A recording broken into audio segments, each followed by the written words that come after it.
This is episode 1 of Invincible Season 4. This episode will start from space, where Alan and Nolan brutally finished Viltrumite soldiers. Nolan will reveal the truth of the Empire to Alan. Only 50 pure-blooded Viltrumites remain in the universe, but it wasn't always this way. Today, Nolan recounts the true history of the Empire to Alan, much more than what people know.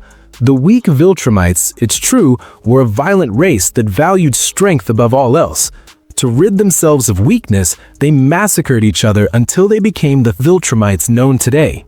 Over the years, their people united and turned their attention towards space, establishing the Viltrumite Empire, an empire that continued expanding at a surprising rate for almost 1,000 years, until their enemies created a weapon capable of harming them.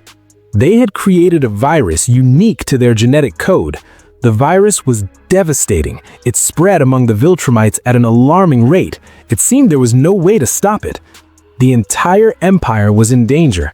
Attempts were made to quarantine those infected, but it was too late.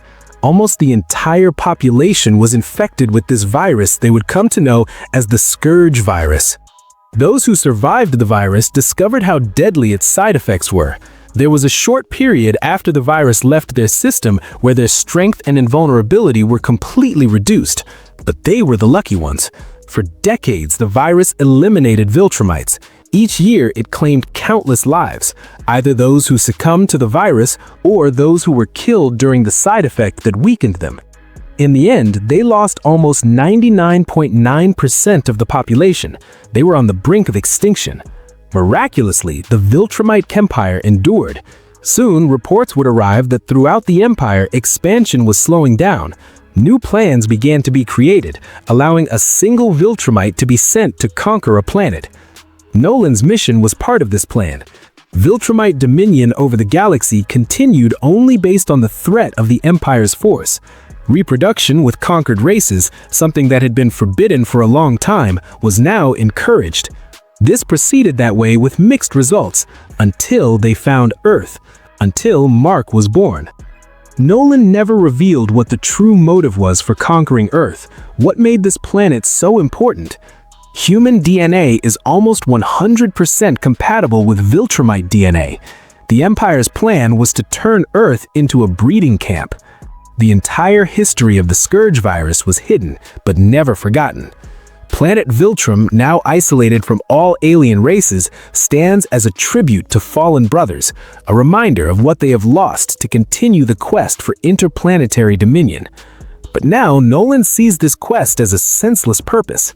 Alan doesn't like what the 1,000 Viltrumites want to do with Earth. He was born in a breeding camp and doesn't wish that on anyone. He thinks they should warn Mark, but Nolan doesn't agree. Alan needs to take Nolan to the coalition of planets. But no matter how much the alien trusts Nolan, he doesn't know if his boss will. This isn't going to be easy. However, this doesn't concern Nolan. If they really want to save Earth and protect the coalition, their leader must know everything Nolan knows. Also, they need all the information that was in the books. There's very valuable information encoded in words, and this information will make Alan's boss trust him. Sometime later, on the planet Telescria, Alan's wife was asking where he had been. The alien was trying to explain he was on a mission, that he was imprisoned for months and just managed to escape. He wanted to talk to Telia, but didn't have the opportunity. However, it seems Alan has misunderstood his wife. What she was asking him was why he was sleeping on the couch, why Alan hadn't gone to find her in her chambers. The alien tries to explain the situation, and before he can say anything, Telia is on top of him. In this home, there's a rule. No matter how late Alan arrives, he always has to wake Telia, since she spent the last few months without him and is hungry and wants her husband. Alan tries to stop him and explain that right now they can't do that, but Telia is tired of so much pretension. She wants to do it and doesn't care about anything else. But soon, the woman realizes there's someone else in the house. To her disgust, it's a Viltrumite, so she grabs a weapon that was hidden in the couch and shoots Nolan. However, this weapon doesn't do any damage. Nolan regrets having scared the woman. Nolan apologizes to the woman for having frightened her and promises he's not here to hurt her. Alan vouches for this. Nolan is your friend. Sometime later, at the central base of the coalition, some individuals are analyzing all the information contained in Nolan's books. They find it fascinating the way Nolan encrypted this information. While they converse, one of them starts to say he doesn't completely trust Alan, but the thinner one assures that Alan, despite having changed, is still on their side. There's no reason to fear him.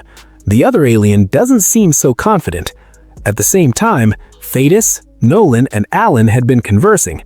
After hearing this news that only 50,000 viltrumites remain, Thaedus begins to feel a bit bad. Nolan thought he would be happy. The matter is that Nolan doesn't know the truth about Thaedus. He is the leader of the coalition and swore to destroy the Empire. He's also a viltrumite.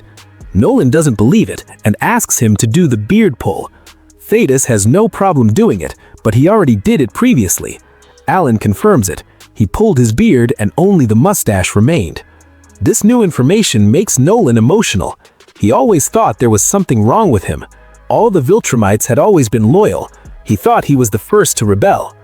Thaedus explains that his betrayal was a secret, removed from the historical records, but now there's no time to talk about that. Nolan, Thaedus, and Alan must be quick, because Thaedus still thinks Alan is betraying them. For this, all the information Alan gathers should go directly to a private database, and both Nolan and Alan must go in search of these weapons and beings that can hurt viltrumites. Because if they can get them on their side, the coalition of planets will win the battle. And so, both Alan and Nolan prepare for the adventure. The coalition provides them new suits, and although Alan likes the cape, Nolan thinks Alan has too many pockets, and thinks maybe that will get in Alan's way. Nolan and Alan decide on a first objective.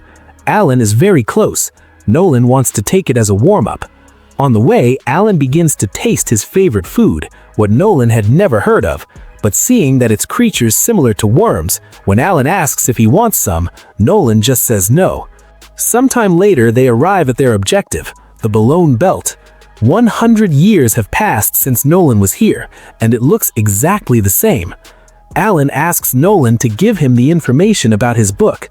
Within the words and paragraphs, he has hidden several numbers. These numbers are the coordinates of the specific asteroid they're looking for, and after doing some calculations, Nolan finally finds the sought-after asteroid. Alan asks how he can be so sure if all the rocks look the same. Nolan responds he's not sure, but it seems familiar to him. Finally, once they enter a cave, Omni-Man finds what they were looking for, a weapon. This weapon belongs to Space Racer, a character unknown to Alan. The Space Racer weapon fires indestructible blasts that pierce through anything, and this weapon can only be fired by him, since the weapon and he share a bond. If anyone else uses this weapon, the weapon would have destroyed the pile of marble that Nolan dropped on Space Racer and freed him. That's why the viltrumite had no choice but to leave it here, lying on the ground. But now, after 100 years, most likely Space Racer is dead, so there's no problem anymore. Nolan touches the weapon and it starts to fly and heads towards its master. Nolan deduces that maybe the weapon is going towards Space Racer's corpse, and both individuals start to dig, until suddenly Nolan asks Alan not to move, because despite the fact 100 years have passed, Space Racer is right in front of Nolan. He still remembers him and asks for a reason not to kill him this instant. Once and for all, danger lurks. Nolan and Alan in space, the king points his weapon at them, but the last time Nolan faced him, he couldn't defeat him, so this time there'll be no difference. Both Nolan and Alan attack Space Racer to prevent him from continuing to shoot. However, a shot leaves the pistol, and soon the entire asteroid begins to collapse. Alan warns Omni-Man that soon there'll be a chain reaction, and this won't be good at all. The asteroid collapses. Fortunately, both Alan and Nolan quickly get out of there. Nolan and Alan continue moving away from the place to avoid the debris, but they hadn't taken something into consideration. Now that they're in deep space, the Space Racer has the advantage. A vehicle impacts against Nolan at full speed, freeing the king. The gunslinger points at Nolan, but the viltrumite asks him to please listen. There's something he wants to talk about. Nolan tries to explain that they haven't come to fight, they've come to free him. However, Space Racer is a bit more intelligent. He deduces that they've come hoping he would be dead to take his weapon.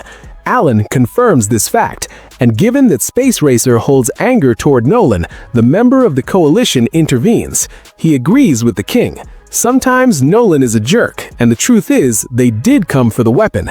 They thought he had died a long time ago, but now, after many years, Nolan has completely reformed and is helping the coalition to fight against the viltrumites. Nolan confirms everything that Alan is saying. He has rebelled against the Empire and apologizes to the king. He doesn't want his past actions to put him against the coalition, because the coalition may be the universe's best hope in the war against viltrumites. Alan asks the king to accompany them to the coalition. There, he'll be able to confirm they're fighting against the viltrumites. Added to this, he promises to give him anything he asks for. Space Racer comments he's been under those rubble for 100 years and asks Alan if he has anything to eat. Fortunately, Alan still has some cans, but seeing those worms floating in space, the racer passes. He takes his trusty motorcycle and accepts to accompany Nolan and Alan to the coalition, but the entire way he won't stop pointing his weapon at them.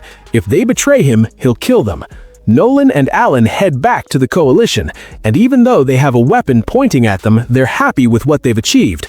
Back on Telescria, the king is being examined by the planet's best doctors. His metabolism is astonishing. Thaedus thinks he'll be of great help against viltrumites. Alan comments he'll return home while waiting for the next mission. Thaedus had promised to give him 2 days off. The coalition leader promises to notify them. Nolan asks where he should go, but Alan intervenes and invites him to his house to stay and sleep, something he'd soon regret, because staying at this house, he'd have to endure what Alan and his girlfriend do every night. And even though Alan asks him if everything's fine, out of modesty, Nolan assures there's no problem. Some days later, Alan and Nolan leave on a mission again. This time, they've come to the planet of the Ragnars, perverse creatures, extremely dangerous and indestructible. The only solution Nolan found to prevent these creatures from continuing to evolve is to cover their sun and freeze the planet. Alan asks how they'll be able to find the creatures if they're all buried in ice. Omni-Man communicates with his spaceship and asks the captain please to take care of the disk by moving it. The captain doesn't quite understand the orders, and instead of moving it, simply shoots it, destroying it.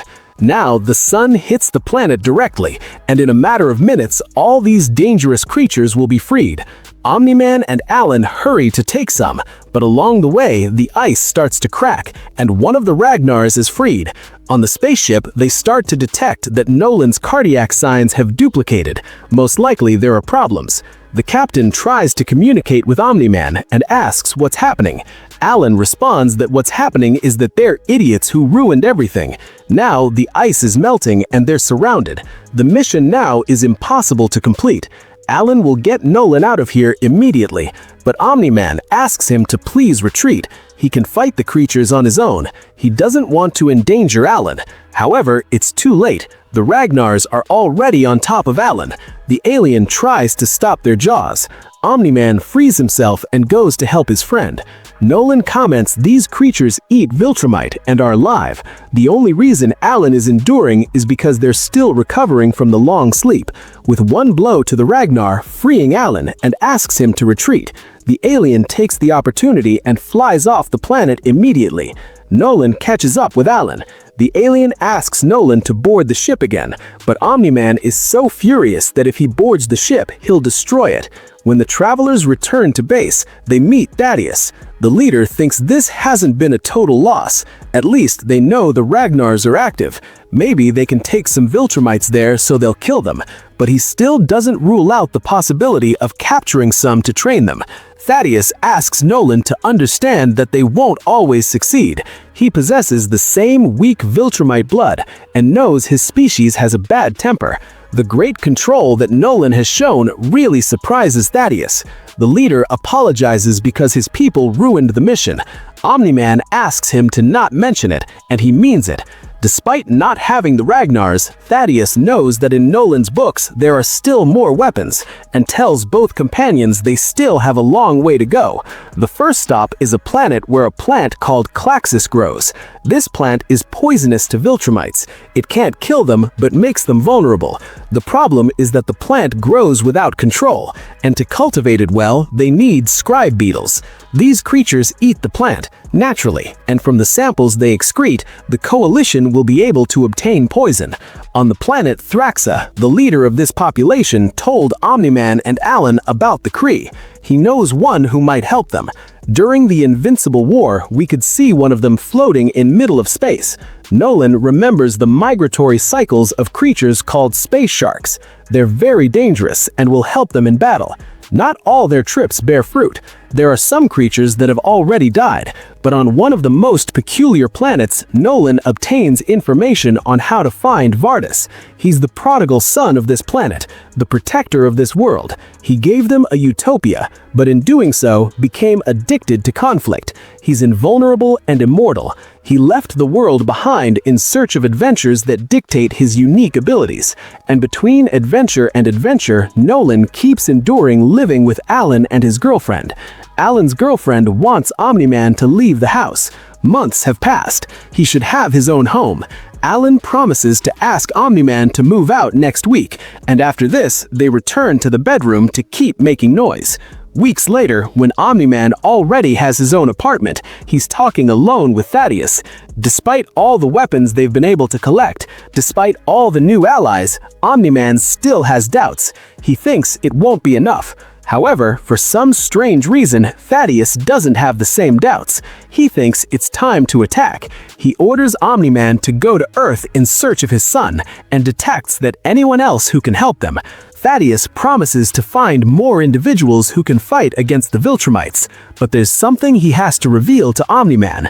Thaedus wasn't very aware of the genocide of the viltrumites. He turned his back on his race because he thought their actions were evil, and dedicated his life to putting an end to viltrumite tyranny.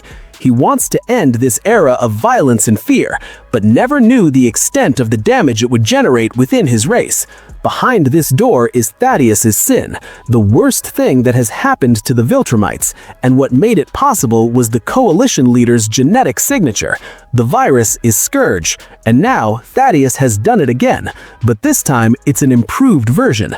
If the viltrumites have developed immunity to the previous virus, this one will affect them anyway. Thaedus doesn't care if all viltrumites become extinct. If he thinks the coalition's cause is lost, he won't think twice about releasing this plague. Very well, friends, this is how this chapter ends. Episode 2 of Invincible Season 4. We return to Earth again. There we see Invincible, who is recovering. He's helping the world population so civilization can return to normalcy. However, out of nowhere, a giant dinosaur attacks him. Because of this attacker, the stone block that Invincible was lifting almost crushes some citizens. This dinosaur wants Invincible to stop. He's disturbing the natural order of things, causing evils he can't even imagine. Invincible doesn't understand what he's talking about. The dinosaur begins to explain. He feels repulsed by Invincible helping humans. After the worldwide devastation, all the cities have been destroyed, and that was the best thing that could have happened to nature. But now Mark and the heroes are rebuilding everything at an alarming speed. They're interfering with the natural course of things, and according to the dinosaur, this ends here. Meanwhile, at Eve's house, she and her mother are preparing lunch. Her boyfriend sees on the news that Mark is fighting a giant dinosaur, and although initially Samantha wasn't worried, her mother manages to make her worry. Invincible manages to avoid a blow from the dinosaur. He's already getting bored that this reptile is talking so much, so he decides to shut his mouth with a punch. The punch is so strong it destroys the metal armor that was protecting his robot arm. Robot had created this so he could recover, and now he's surely going to get angry. The dinosaur recovers instantly and bites Invincible's hand. Fortunately for Mark, the bite only destroys the metal armor. After this, Invincible has decided that this dinosaur is a very big threat. Finally, we get the name of this creature. He is Dinosaurus. He represents the New World Order. Mark attacks him again, making him shut up. And he returns. The blow is so big that Dinosaurus suddenly turns into a human, and Invincible is very confused. The human tries to explain what happened to Invincible. This is something that always happens to him. His second personality cannot be stopped. At any moment, it could return. Invincible quickly understands, so he grabs the villain by the neck and starts to choke him. But soon, the new guardians of the globe arrive. From now on, they're going to take charge. Robot asks Mark what he was doing, because according to his calculations, if he kept squeezing his neck that way, he was going to kill that individual. Mark doesn't respond. In the afternoon, Mark and his lover are sitting on the roof talking. Invincible doesn't feel well. The only thing going through his head at that moment was to respond to Robot that yes, he was going to kill that person. But when he thought about it clearly, it seemed so wrong. And the question is, does Mark have that will to want to kill other people? And Mark tries to excuse himself by talking about the destruction that Dinosaurus the villain created. He's going to destroy the city again that he had rebuilt. If he took care of him once and for all, he could save other people from anguish or pain. But this doesn't answer the question. Eve thinks that with Conquest and Angstrom there were personal reasons, and that's why he exploded. This villain was simply an idiot from the fraternity. She doesn't know how to answer if he could kill him or not. The fact that Mark can't answer seems like a good thing to Samantha. For the moment, to clear Mark's mind, she reminds him that they have to have dinner with her parents today. Samantha's parents are very excited. For Mark, there's no problem. It can't be that bad, right? During dinner, the silence is uncomfortable, until finally Eve's mother breaks the silence and asks Mark what his father does. Invincible doesn't know how to respond and gets upset with his mother. This question is very uncomfortable and very personal, and suddenly Eve's father breaks the silence. He yells at his wife for having asked that to Mark. It's obvious that Invincible's father is Omni-Man, the psychopath who tried to dominate the world. Even Mark had to fight him. What the dad doesn't realize is that he's also making Invincible uncomfortable, and Eve tries to calm her family. For his part, Mark tries to defuse the situation. He comments that it's fine. He doesn't mind talking about it, really. To change the subject, Invincible asks Mark if he likes sports. Minutes later, the men go out to the patio while the women stay washing the dishes. Eve's dad thinks this is the best way to do things because it fosters unity between mother and daughter. Eve's dad wanted to thank Mark. He knows his daughter is not an angel. Once he found her with Splode. Rex even lived for a time in this house, and they didn't even know it. He thanks Mark a lot for giving Eve a chance, even knowing he's not the first. But Eve's father knows virginity of a woman never mattered to him. With him, it was different. His wife was a virgin when they started dating. Samantha's father couldn't think of coming in second or third place, and thanked Mark a lot for overlooking those obvious defects of his daughter. And so, Eve's father continues saying sexist phrases for long minutes. Mark doesn't know how he's going to recover from that, and Eve had warned him it was going to be horrible. Samantha wants to know what her father told him. Mark doesn't want to tell her. And although Invincible doesn't want to tell her, her lover is grateful that he took the time to meet her parents. Now the time has come to get ready for tomorrow because they have a very important meeting. The next day, Invincible and Samantha visit Stronghold Prison. The warden wants to cancel the service. When the world was destroyed, Invincible wasn't here to prevent the escapes. Eve explains that Mark couldn't come here because if the world is destroyed, his prison wouldn't exist either. The warden understands the situation, but to not cancel the service, he asks for 6 months free trial. Invincible wants to accept instantly, but Eve stops him. She only offers 3 months trial. The warden doesn't accept. Maybe next time something happens at the prison, Invincible won't come to help. Since he has no other choice, the warden accepts Eve's conditions. Moments later, Mark is fascinated with Samantha's negotiation skills. Meanwhile, Eve thinks Mark is an idiot. If she had given 6 months free, they would never have gotten the money to pay for their house. Suddenly, Mark asks Samantha if she feels okay, if she can keep flying this way because her powers were failing. She comments that she's flying high only because Mark is close. Her powers haven't failed lately, and maybe the discomfort has passed. To change the subject, Samantha tells Mark they have proposals from some energy plants. If the meetings go well, they're going to be able to collect a lot of money. However, for this system to work, they have to expand their employee list. Eve thinks maybe Olive can help. And speaking of Olive, with a completely new suit, Olive arrives to tell Mark that his mom is going to stay tonight with Paul so they can have the house alone to have sex. Eve feels uncomfortable with this conversation. Mark changes the subject by pointing out Olive's new suit. Olive was fighting the Elephant Man and his previous suit was torn. When he went to visit Art, he had a new suit for him. This is the birth of young Omni-Man, Kid Omni-Man. Omni-Man is left in the past, and now that he's told him what he wanted to say, Olive returns to patrol and tells Mark to have fun with the house alone. Eve tells Mark again that she doesn't think it's right for his brother to talk this way. Invincible agrees, but he's not wrong about the house. They have it to themselves alone. At a very remote government base, the viltrumite veteran Conquest wakes up. He realizes that Invincible has left him alive, and he thinks he's been an idiot. Using all the strength he has, he destroys the base and flies into space. The Elder is completely recovered. For a moment, he observes the planet well, but he decides to take the most intelligent option and leaves in search of his viltrumite companions. And at the same time, Cecil is informed of what just happened, and the only thing he can say is, "Oh." But the problems don't end for the world. In the underground, the sequids are already complete. The Hive generals have already been created, and the invasion of Earth begins now. Back at the Grayson house, something strange happens with Eve. She's been in the bathroom for a long time.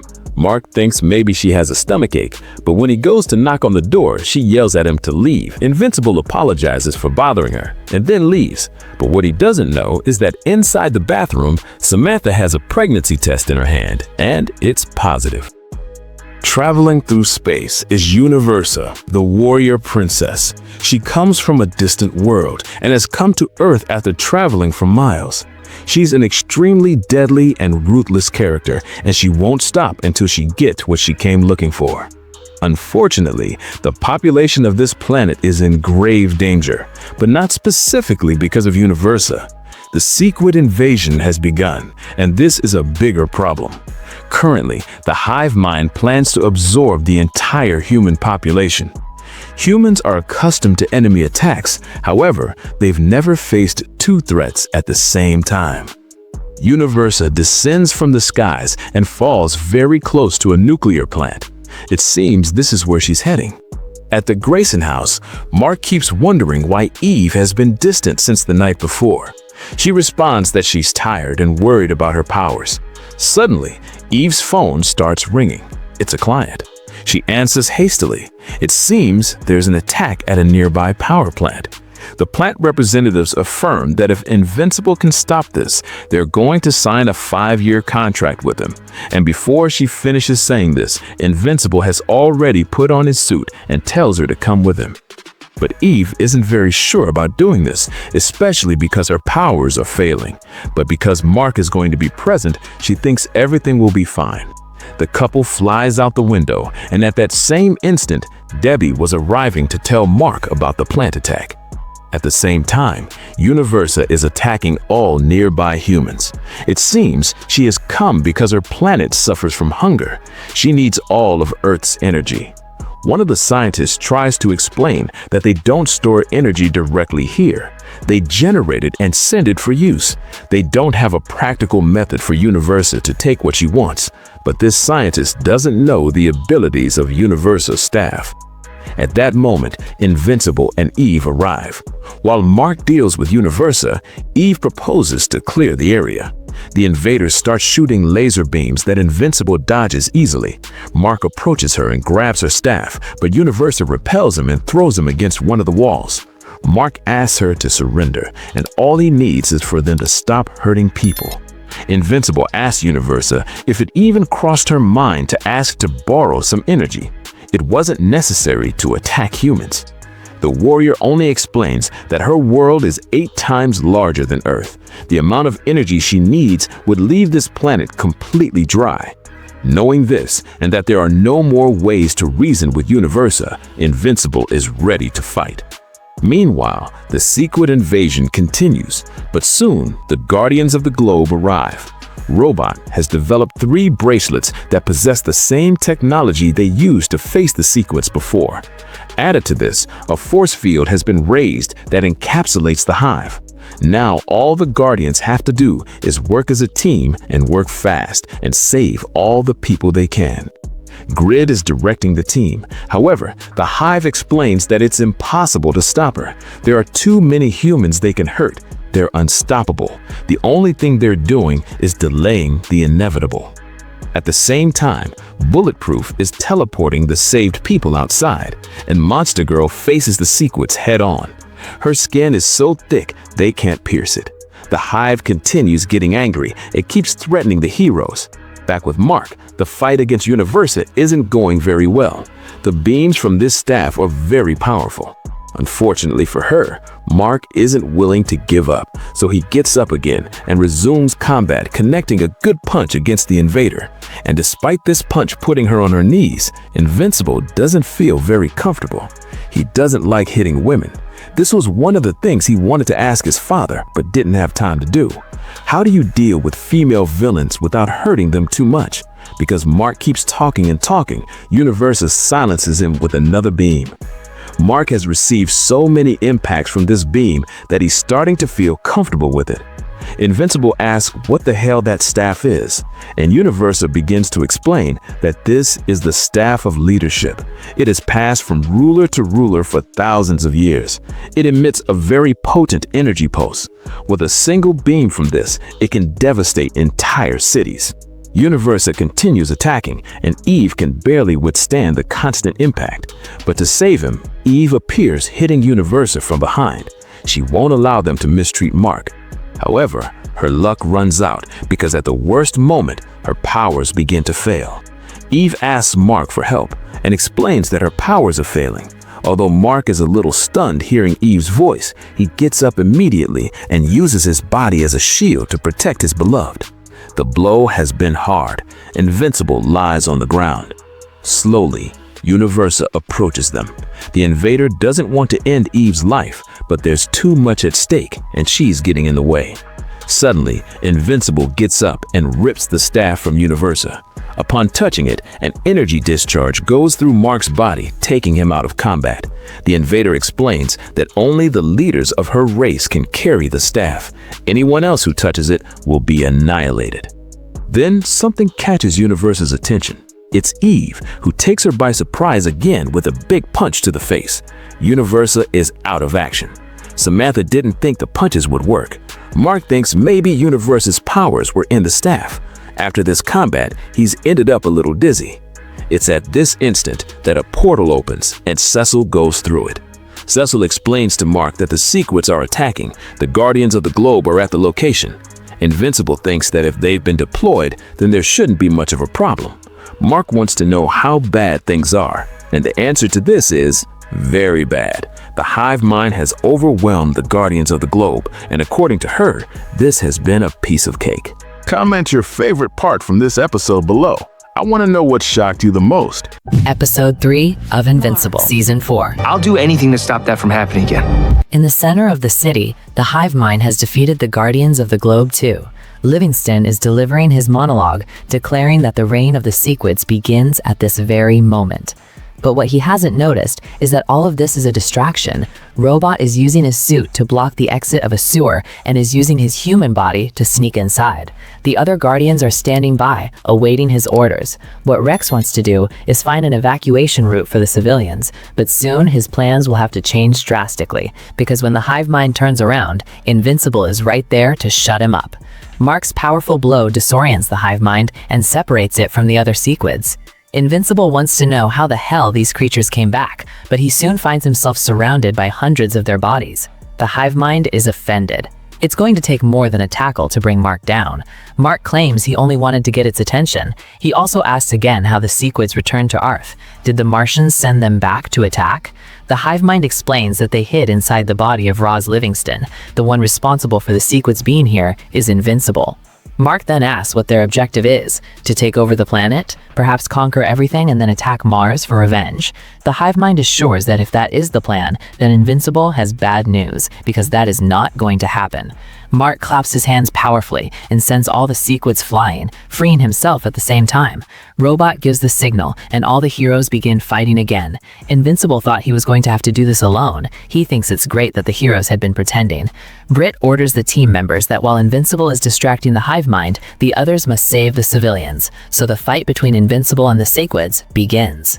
Mark assures them he will defeat them. He has done it before, and he will do it again. However, the hive mind explains that they have been preparing. They have been anticipating every move the humans would make. The hero's cause is lost, and now the planet is doomed. In the sewers, Rex continues searching for a way out. For now, he hasn't drawn the attention of the Sequids. And on the surface, Mark has no time to put up with the Sequids. He slams the hive mind's body around and explains that he has been going through a lot lately. He is not playing around here. This attack from Invincible once again disappoints the hive mind. Mark can hurt this human body, but if he kills it, they will simply switch hosts, and so on. In that case, Mark responds that he will do the only thing he knows how to do, and will keep killing hosts until they run out of options. At the same time, the Guardians of the Globe continue rescuing humans, and Mark is completely surrounded by Sequids. Even so, he has not given up. He shouts at the hive mind that it will not succeed. The people of this planet are under his protection. They have already endured too much, and he will not allow them to be harmed. It will not enslave this planet, because this is Mark's planet. Upon noticing that he is expressing himself exactly the way his father used to, Mark loses his focus and is attacked by the Sequids. Underground, Rex has found the true hive mind. The body above was just the distraction.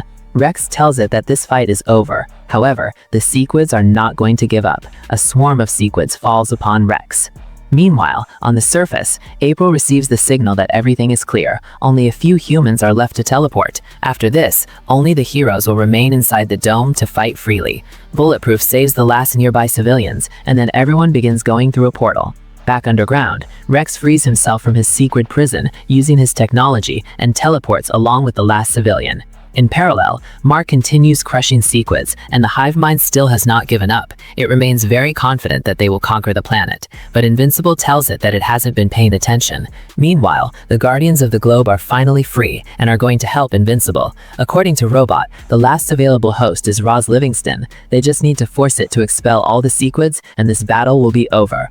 Mark receives the information and begins threatening the hive mind, saying it is only a matter of time before it loses, but the Sequids instantly attack Monster Girl, hitting her so hard they knock her out of the fight. Robot tries to protect her, and at the same time, Bulletproof strikes the Sequids' last remaining host, using Robot's technology. This is over. But not so fast, because the hive mind has still not been defeated. It moves towards Bulletproof, destroying his technology, and at the same time, breaks the weapons that Robot had distributed to the rest of the team. Now everyone is drowning in Sequids. The hive mind offers them one last chance to surrender. If they kneel before it, their lives will be spared, and they will be used as slaves, because otherwise, there is no way they can defeat them. But the hive mind forgets one small detail. Invincible has realized that this enemy truly poses a massive threat to the planet. He has been holding back, but he will not allow the Sequids to enslave humanity. He has no other choice, so with all his strength, he delivers a blow to the host that sends its head flying through the air. The Sequids are left without a host. Robot is stunned and asks Invincible what he has done. Roz Livingston was not the threat. He was an innocent person. They could have found another way. There was no reason for Invincible to kill an innocent man. Mark does not respond. The entire battle had been monitored from the Pentagon. Donald cannot believe that Mark killed someone, but Cecil can. He believes Invincible has been going through a lot lately and has been pushed to his limits. Cecil thinks this is a very big deal, but he has no time to deal with it right now. A large portion of the city is infested with alien life forms. They need to find a way to eliminate them all without letting them escape from the dome. Donald has a solution. Once the Guardians are out, they will spray an airborne pathogen. This chemical compound will infect the Sequids and kill them. Donald estimates this will take approximately 2 weeks. It is not going to be an easy task. Later, at the Grayson household, April and Oliver are having a conversation. Oliver has had some tests done, and the results are surprising. She thinks that as Oliver continues to grow, the color of his skin will keep changing, and with the intellect he possesses, in just a few months, he will be able to attend university. Both of them begin to work out Oliver's rate of growth, since the changes in the young boy are becoming more and more frequent. She thinks that perhaps in 1 or 2 years, Oliver will reach adulthood. Suddenly, Mark arrives home. He doesn't greet anyone, walks straight past, and says he will be in his room. Debbie asks Oliver if he had a fight with his brother, but at this point, Oliver honestly doesn't know what is going on with Mark. With him, it's all drama, drama, and more drama. We then travel to the Guardians of the Globe base, where Aquarius and Amanda are talking about what Invincible has done. Rex cannot believe it, but Amanda tells him that this is no longer in their hands. This is now Cecil's business. He will know how to handle the situation. Rex tries to get close to Amanda, but since he has been in the sewers, he really stinks. Amanda tells him to please go take a shower, and that is the first thing Rex does. But once he is in the shower, something appears to go wrong. A sequid emerges from him, but Rex is not going to allow it. He grabs the creature and begins slamming it against the floor until he destroys it. And with that, we put an end to the sequid threat. Returning to Mark, Cecil has come to check in on him. He heard they took out the sequids. Mark confirms that yes, they did, but the only way he could accomplish it was by killing someone. He had no other choice, and lives were in danger. Cecil assures that everything is going to be fine, and that he doesn't need to worry, but Mark thinks that no, things are not fine. It's too much. He can no longer contain himself. He is letting himself go too often, and little by little he is losing control. Mark thinks that maybe he will never be okay again. Suddenly, a portal opens, and Cecil emerges. He has come to talk with Mark. They've had their differences, but given his recent actions, it is essential that the two of them have some time alone. Moments later, at the Pentagon, Invincible has agreed to come with Cecil. Mark wants to cut straight to the point and ask Cecil what he wants. Cecil begins to bring up many things that have happened over a long time. Invincible was already bothering him because he hired assassins, and now his brother has killed the Mahler twins. Then Invincible murdered Conquest, and after that, he killed Roz Livingston. Mark begins making excuses for everything that has happened. He starts with his brother, saying he is not from this planet and has different customs. He says killing the Mahler twins was his fault, since they were trying to take over the world, and Mark says he would do it again, if necessary. And with Roz Livingston, if he hadn't done it, the sequids would have conquered everything. There was no other choice. Cecil stares directly at Mark and tells him the truth. He is terrified of Invincible. Before, Mark was inflexible in his sense of right and wrong. However, now he has developed an ability to shift his beliefs. He begins adjusting them based on circumstances. In other words, Cecil wants to know what will happen when Mark decides that he is the only fit to govern this planet. Invincible assures him that is very far from his plans. As both of them walk, Cecil warns that Sinclair is heading their way, and at Sinclair's lab, the doctor is beginning to hide all the reanimane he has. Back with Cecil and Mark, Cecil continues talking. He thinks that Mark's temper sometimes get the better of him, and he knows that is in his viltrumite blood. That side of him carries a lot of accumulated aggression. Cecil thinks Invincible is not equipped to make clear and decisive decisions. Mark cannot always be right, especially when he's choosing who lives and who dies. They then arrive at Sinclair's lab. Mark asks why he was brought here. Cecil wants to show him that he was wrong. If Invincible had put Sinclair in prison, he would not have created all the technology he has built for the Pentagon. Sinclair is making the world a better place, despite everything horrible in his past. Sinclair has completely reformed, according to Cecil, and he has just gotten engaged to Josh Teven. They are also expecting their first child. Sinclair ensures that he is not a bad person. It's just that his work drove him to madness, but he knew it was the right thing to do, since the ends justify the means. Mark is not very convinced by all of this. The two continue walking through the agency, and Cecil continues his lecture. He now begins talking about Darkwing. Invincible thought he was a bad person and a killer, but he sacrificed himself to save the rest of the team. Mark begins to understand Cecil's point, and admits that killing Roz Livingston felt wrong. Mark begins to understand Cecil's point and admits that killing Roz felt wrong. He had to force himself to do it because he thought it was the right thing, but it feels horrible when you kill someone. He feels like that is taking the easy way out, and he can understand the point. Killing is almost never justified. Otherwise, Invincible would be just another ruthless viltrumite, and he does not want that. Cecil thanks him for being able to accept that fact. Mark knows their relationship is not going to be repaired overnight. Suddenly, the conversation is interrupted. There's a situation in New York, and they need to send someone. Cecil asks Invincible if he can go, and without answering, he automatically heads to the location. Donald and Cecil are left behind. Cecil thanks Donald for giving him this mission. Invincible arrived at just the right moment. Donald is not very pleased that Cecil is manipulating Mark. He also doesn't think it was right that Cecil didn't tell him about Conquest. Cecil thinks this isn't manipulation. He is simply using the doubts Mark already has against him. Invincible is too powerful to be roaming free on his own. If Mark were to find out that Conquest is still alive, Invincible would turn against the agency and would have every right to be furious. Cecil admits he made a serious mistake there, but since Conquest abandoned the planet and has not returned, Cecil thinks he may never come back. But what he doesn't know is that he is making a very grave error. On a battlecruiser, Conquest appears before Thragg, the regent of the Viltrumites. The Elder tries to apologize for his failure. He only brings bad news from Earth.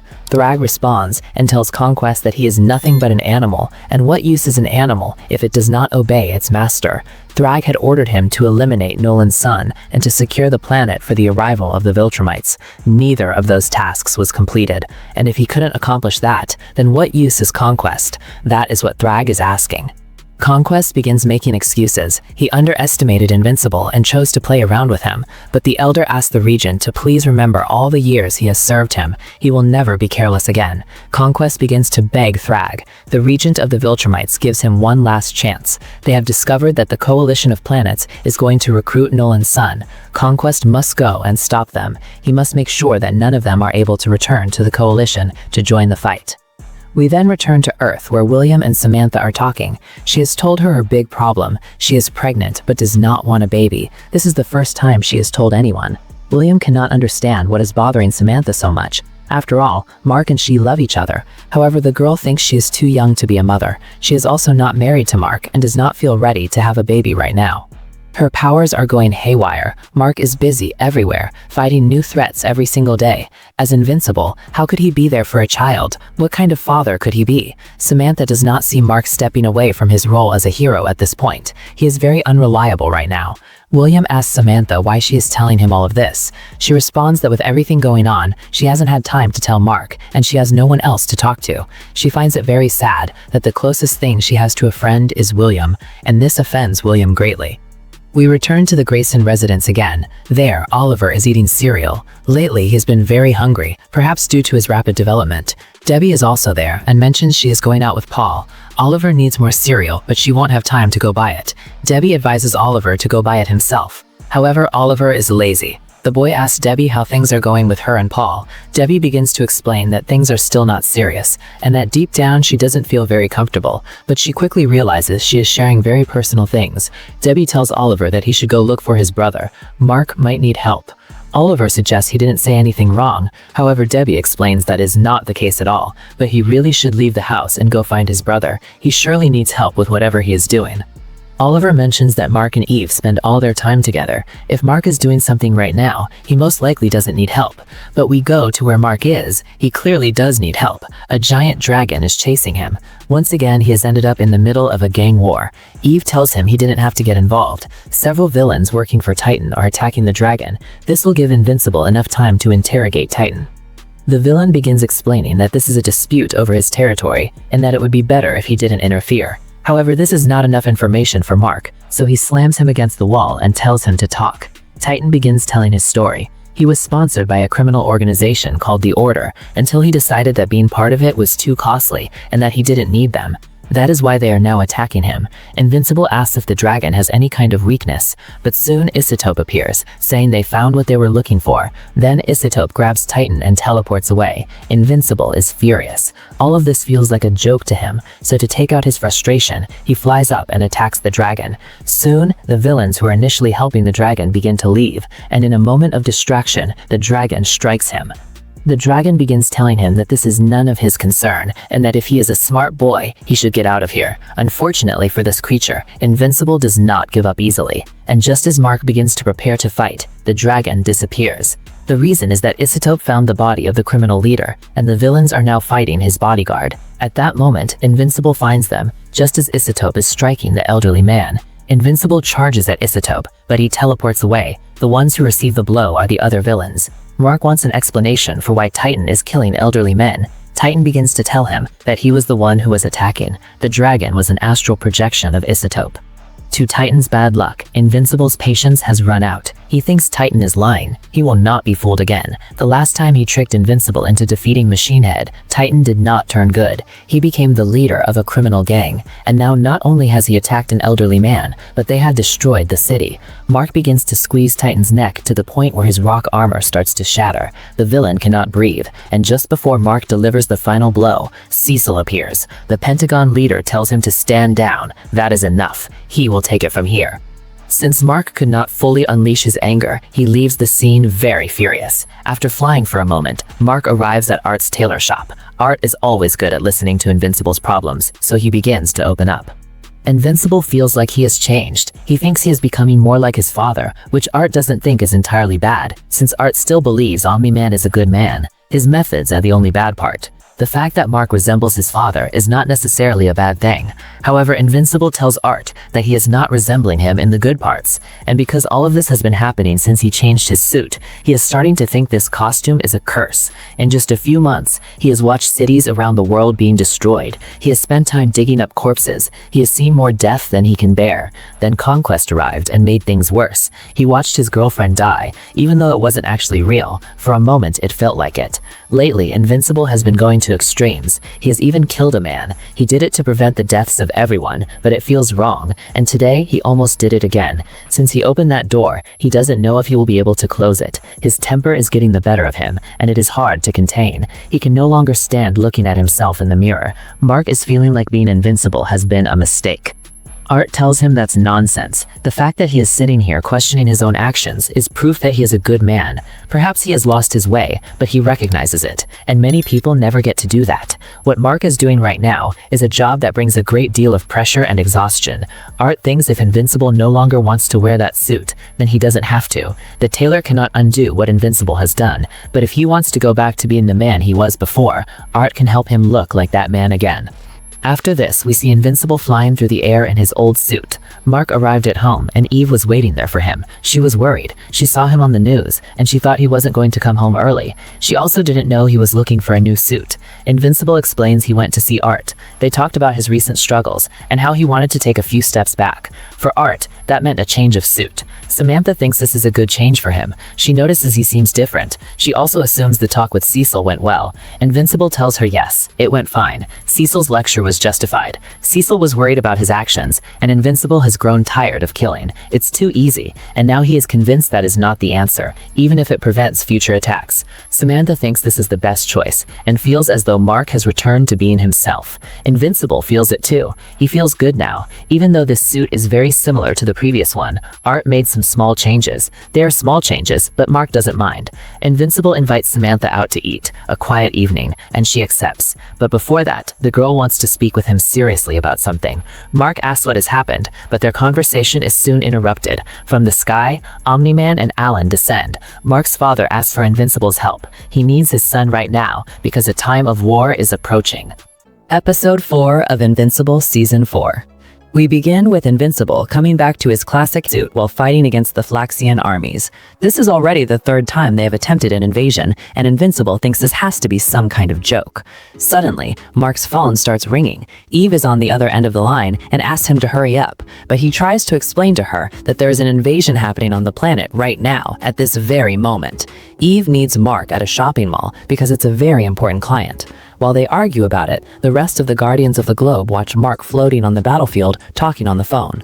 Mark asks Eve if she can call Oliver to handle it, but unfortunately, Eve explains that under their insurance policy, it is too risky to call him to go and fight.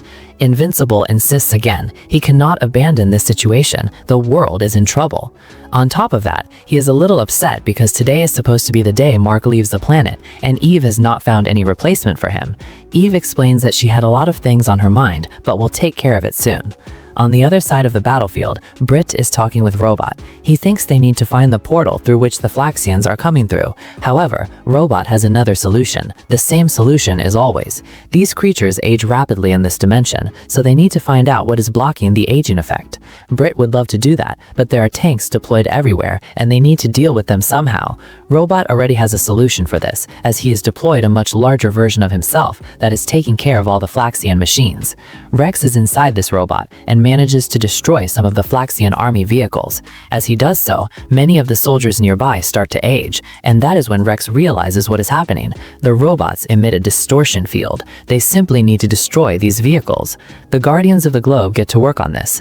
Black Samson can't understand this race. They always do the same thing and always end up defeated. But Rex thinks we should not underestimate the Flaxians. They spend entire decades in their dimension planning the next attack, and it is only a matter of time before they figure out how to defeat them. them, so he thinks about going to the Flaxian dimension and defeating them there. Amanda closely follows him as he runs toward the portal, but Britt warns Robot he should not go to that dimension. They don't know how it could affect them. They need to plan the attack properly. Unfortunately, Rex has already done his calculations, and the portal is closing fast. He is not going to let this opportunity pass, so together with Amanda, he heads into the Flaxian dimension. Seeing that the situation is now under control, Mark tries to reach Samantha, but he is no longer needed. Oliver had already gone to handle the situation at the shopping mall, and now back on the battlefield, Donald is examining the area, looking for any point to open a portal to the Flaxian dimension, but no energy trace has been left behind. Back with Mark, he is speaking with Samantha. She wants to know when Alan is going to leave the planet. Invincible tells her that his father has been having trouble finding Tech Jacket, but once he does, all of them will have to depart. Elsewhere in the world, Alan and Nolan are flying around searching for Tech Jacket. Alan wants to know why Nolan hasn't spoken with his wife. Nolan doesn't know what he could possibly say to her. He has put her through so much. All he wants right now is to find Tech Jacket and get off the planet. This place holds too many bad memories for him. He didn't think finding this person would take so long. The family apparently disappeared along with him some time ago, but Alan managed to trace the house that belonged to the boy's grandfather. Omni-Man knows this is the last chance to find him. If he is not here, he won't care about anything, and they are leaving without him. While they are knocking on the door, an elderly man approaches them and asks if they are looking for Tech Jacket. He explains that the boy spends most of his time on his space station, but despite the fact that Nolan and Alan already have the information they wanted, they are concerned because this old man is not at all surprised to see them. The old man replies that he has seen strange people before, and besides, bad people don't knock on the door. Some moments later, at Tech Jacket's space station, he and his father are conversing when suddenly the proximity alarm goes off. Something is near the space station, but the father detects that he cannot see it anywhere. The boy tells his father to look out the window, and once he does, he can see Alan and Nolan on the other side. Tech Jacket doesn't feel they are dangerous, because if they can survive in space on their own, they have enough strength to tear this space station in half, and if they haven't done that, it's because they have come in good faith. Back at the Grayson house, the conflict begins. Mark wants Oliver to stay behind and protect Earth, but Oliver doesn't want to do that. He wants to go with his father and his brother. He thinks he'll be necessary in this war. This is his fight too. Even so, Mark tries to make Oliver see that Nolan wants him to stay and protect Earth. Mark also doesn't want to leave his mom defenseless, and if Thragg's forces return and they are not there, who is going to save them? Oliver understands the reasoning, but is a little upset because his father hasn't even come to talk to him personally. Mark explains that Nolan doesn't want to come to the house because he doesn't want to face Debbie. Mark's mom overhears this conversation, and out of nowhere, surprising everyone, Nolan appears inside the house and asks the boys to give them some time alone. Once they leave, Debbie tells Nolan that there is nothing he could say that would make her stop hating him. Omni-Man tries to explain himself. Truly, none of what he said that day meant anything to him anymore. Living on Earth had changed him, and all those years he spent with Debbie, he thought he was fooling himself, but he was wrong. He was becoming the person Debbie knew. What they shared together was real. He had been forcing himself to hold on to his Viltrum ideals, but he was wrong. And yet, despite saying all of this, Debbie doesn't believe a word of it. Nolan understands her and apologizes to the woman. Meanwhile, outside the Grayson residence, Tech Jacket and Alan are conversing. Tech Jacket wants to know why Nolan is taking so long. Alan explains that he is talking with his wife, and it might take quite a while. Alan asks Tech Jacket if he is a hero. The boy responds that he only acts when there is a very big threat. Otherwise, he mostly spends his time monitoring the planet for any space-based threat. He considers himself more of a planetary guardian. Tech Jacket asks if Alan is an alien. Alan smiles and asks what was his first clue.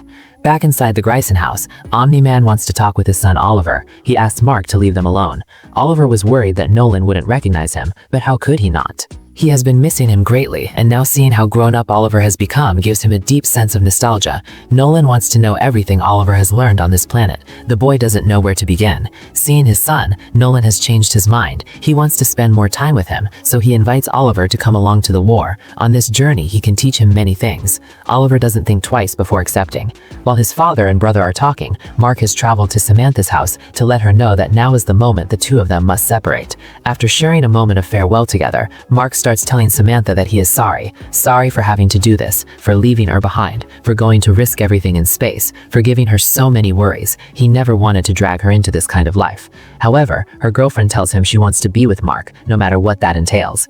Invincible tells him he doesn't know when he will return, and she tries to get him to stop talking, but he keeps going. He has been thinking about what he has gotten himself into. This is not a battle. It is a full-scale war between two impossibly powerful sides. They need him, but he doesn't know if he is strong enough to come out alive. He thinks he could die. She tells Mark again to be quiet. She doesn't want him to say that. She just wants him to hold her until he has to leave, and that is what they do. Finally, the moment arrives. Nolan, Mark, and Oliver are aboard a collision spaceship. Invincible thought they were going to travel on their own, but Alan reminds him that they cannot breathe in space. They can only hold their breath for an extended period of time. Nolan also gives everyone an intercom to communicate telepathically, meaning everyone will be able to hear each other on the battlefield. Suddenly, Oliver asks how long they can hold their breath in space. Invincible apologizes. He hasn't had time to teach him everything. Concerned, Nolan has noticed this and has already met Oliver's girlfriend and thinks she is very lovely.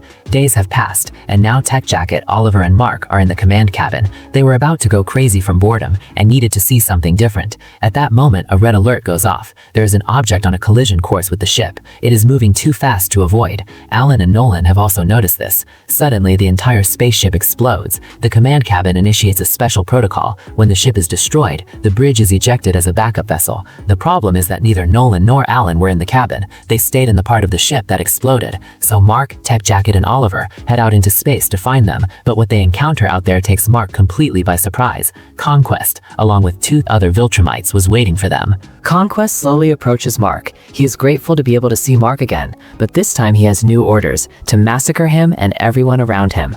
Conquest admits that the first time he underestimated the boy, and he assures him that this time he will need help, because no matter how many viltrumites he has nearby, he is overestimating Tech Jacket's abilities. On top of that, within Mark's team, there is young Oliver, whose arm has been reattached, but Conquest promises to break it again. This will be quite a spectacle, and Mark will be the last one he kills. Falling for the provocation, Oliver launches himself into combat. While Mark tries to stop him, Luca launches herself at Invincible. Tech Jacket, for his part, starts firing, asking if the viltrumites have any weak points. In the distance, Omni-Man emerges from the wreckage of the ship and realizes that Conquest is here. The old viltrumite is fighting Oliver, and the boy is not putting up much of a fight. That is why Nolan rushes toward Conquest, attacking him from behind. Not far from there, Alan had been knocked unconscious by the explosion, but is now regaining consciousness. The third viltrumite is fighting Tech Jacket, and despite the boy throwing everything he has at him, there is no way to push the viltrumite back. Tech Jacket's only option is to fight him hand to hand.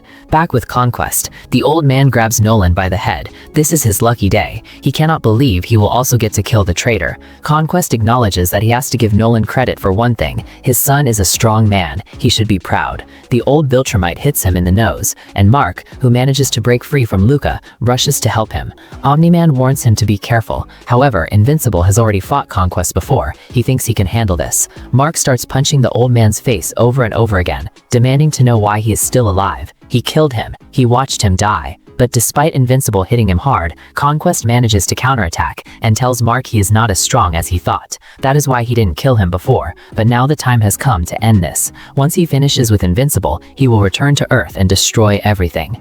Elsewhere on the battlefield, Oliver is now fighting Luca, and Tech Jacket is being defeated by the third viltrumite, but help arrives in the form of Tech Jacket, who is confident his helmet will self-repair. He just needs time. Back with Conquest and Invincible, Mark still cannot believe it. He saw his body. He was dead. Conquest reveals the truth. He was a prisoner inside a steel block beneath the surface. Someone was stupid enough to think they could contain him. The battle between Oliver and Luca continues, and Oliver is not winning either. That is why Nolan once again saves his son. Luca had been looking forward to this encounter since that time on Oliver's home planet. Back to Mark versus Conquest, Invincible has finally put the pieces together. Cecil was the one who kept Conquest alive. That has to be the answer. When he returns to Earth, he is going to have a talk with him. Although Conquest promises he will not let him return anywhere, Invincible will never see anyone again. On the other side of the battlefield, Alan and Tech Jacket have teamed up to defeat the third viltrumite, and Nolan and Oliver are working together to fight Luca. Omni-Man is very impressed with his son. Back with Alan, he wants to know what these 3 viltrumites were thinking. There were only 3 of them. It was obviously not going to be enough to win.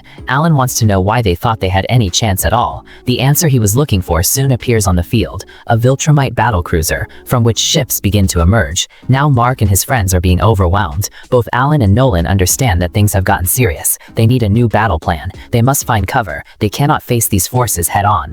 What Nolan has not noticed is that Oliver is running out of air. He cannot breathe. He is starting to feel dizzy. Nolan advises him to head to the nearby planet, and that is exactly what Oliver does. But in moving away from the battle, he draws the attention of Conquest. The old man strikes Mark hard to buy himself enough time to go after his brother. Oliver is flying as fast as he can, but Conquest is far faster. Mark can barely keep up with him. Once all 3 are inside the planet's atmosphere, Mark can finally grab Conquest by the body and crash them both into a mountain together. Mark takes the lead, grabbing Conquest by the throat. The old man expected to recover his air the moment they entered the planet's atmosphere, which is why his lungs are now empty, and Mark is not going to let him breathe. Conquest smiles, and then flies at full speed, taking Mark along with him. However, Invincible refuses to let go of Conquest. Even so, the old man manages to drag him back out into orbit. Invincible thinks Conquest's plan is to leave him without air, but he has enough. However, he is wrong. Conquest's plan has changed. Now the first one to die will be Mark. From the planet's orbit, Conquest dives down with Invincible toward the ongoing battle below, and from orbit, Nolan cannot see his sons. That is why he begins to rage and goes searching for them. Back on the planet, Invincible is locked in a death grip with Conquest and refuses to give in. He will not let go no matter how much it hurts. The old viltrumite then strikes Mark's body hard, again and again, but no matter what, Mark does not give up. He maintains his grip firmly around Conquest's throat. The viltrumite begins to lose consciousness, and in a desperate attack, slams Mark into the ground. Following this, he drives his hands straight through Invincible's body, but Mark does not surrender. He launches himself back on top of Conquest, telling him that is not enough to stop him. The viltrumite's skin begins to turn purple, and his eyes are bloodshot. Both Mark and Conquest start to lose a lot of blood, and not only that, his intestines also begin to spill out. This battle has left a massive mark on the planet, but it has finally come to an end. Nolan and Oliver find Invincible. The boy is barely alive, but the same cannot be said of Conquest. He is dead. Episode 5 of Invincible, Season 4. Our devotion, our vengeance. On Thalascria, Thaedus receives the bad news. The captain of the coalition ship has lost the signal of Nolan, Mark, and Oliver. Thaedus is furious. They were the central pillar of the entire attack plan. The captain apologizes, explaining that their ship was attacked and destroyed. Thaedus, for his part, is also devastated. He has completely lost it. He simply tells the captain to leave, and once he does, the leader of the coalition contacts the technical command. He sends the order to schedule a meeting. There are important matters to discuss. Meanwhile, aboard the viltrumite battlecruiser, the 2 survivors of the fight assume that Conquest has killed Mark, Nolan, and Oliver, and that in the process, Conquest himself has also died. Now, all that remains for the viltrumites is to return to the main fleet. What they do not know is that attached to the hull of the ship is the Garter Mycen armor, and inside it are Tech Jacket and Alan. This is something Tech Jacket once saw in a movie. Back on the planet where the fight between Mark and Conquest took place, Nolan has chosen a burial site for the old viltrumite. Oliver doesn't understand why he is doing this. According to him, Conquest should be left to rot under the sun. However, Nolan has a certain level of respect for his enemy. He was one of the greatest viltrumite warriors who ever lived. Everything he did for the Empire. He deserves respect. Nolan believes the man who died today was a far better viltrumite than he ever was. Once the grave is set, father and sons return to Mark. Invincible has been bandaged up and for the moment is not in danger of dying. What Nolan plans to do is simply wait for Mark to recover on his own. The only thing he doesn't know is how long that will take. They could be on this planet for months. Oliver does not like this at all. However, Nolan doesn't think it is such a bad thing. Now he will finally have time to get to know his son properly. Elsewhere in the galaxy, a ship passes through the area where the viltrumite prison once stood and discovers a treasure, a massive frozen creature, Varlbest. He still has a pulse and is calling out for more fights. Back on Thalascria, Thaedus is staring at his chess piece, pondering whether or not he should use it, but he is soon called by the communications team, who inform him that all the weapons that Nolan and Alan had retrieved are finally ready. The best way to proceed would be to attack the civilizations held captive by the viltrumites. Many coalition ships have already moved toward these planets. All they need is for Thaedus to give the order to begin. And the old leader does exactly that. he orders a full frontal assault against the viltrumites, and with that, one of the bloodiest wars the galaxy has ever seen officially begins. Back on the planet where Mark is resting, Nolan and Oliver have found some creatures to hunt for food. Upon seeing these hideous creatures, Oliver swears he will never eat them. They disgust him completely. However, 2 weeks have already passed and neither of them has eaten. Nolan knows the boy will give in soon, and that is exactly what happens. Oliver devours the guts of this creature as if there were no tomorrow, and once they run out, he asks for more. Back with Tech Jacket, something miraculous has happened. The boy is growing a beard. He didn't even know he was capable of growing one. Normally, his suit cleans and shaves him automatically. At that very moment, while the two of them are talking, the ship begins to shake. Tech Jacket asks what that was. Alan confesses that he has a tracking device. This device can be used so that others can locate him in space. Most likely, the cavalry has arrived, and he is not wrong, because approaching the ship is the space racer, along with a troop of soldiers. It is time for this battle to begin as well. Back with the Graysons, Oliver is feeding Mark using the fluids from these creatures. Nolan does not want Mark consuming meat because it could cause him to deteriorate. They have already been here for a month. Mark's recovery is on track, but will most likely take a few more months. That is why Nolan has begun constructing a shelter. Oliver takes this opportunity to ask a very unusual question. He asks his father if he truly loves Debbie, and after being locked inside a viltrumite prison for so long, Nolan has come to discover that yes, he does love her. Viltrumites feel affection, but they do not truly care deeply for one another. Their lives are so long that they begin to grow distant. Forming a genuine bond with another viltrumite is very difficult. Their lives are very lonely. But when Nolan began living on Earth, his life changed completely. He watched humans grow fond of one another, and that was something special that he truly admired.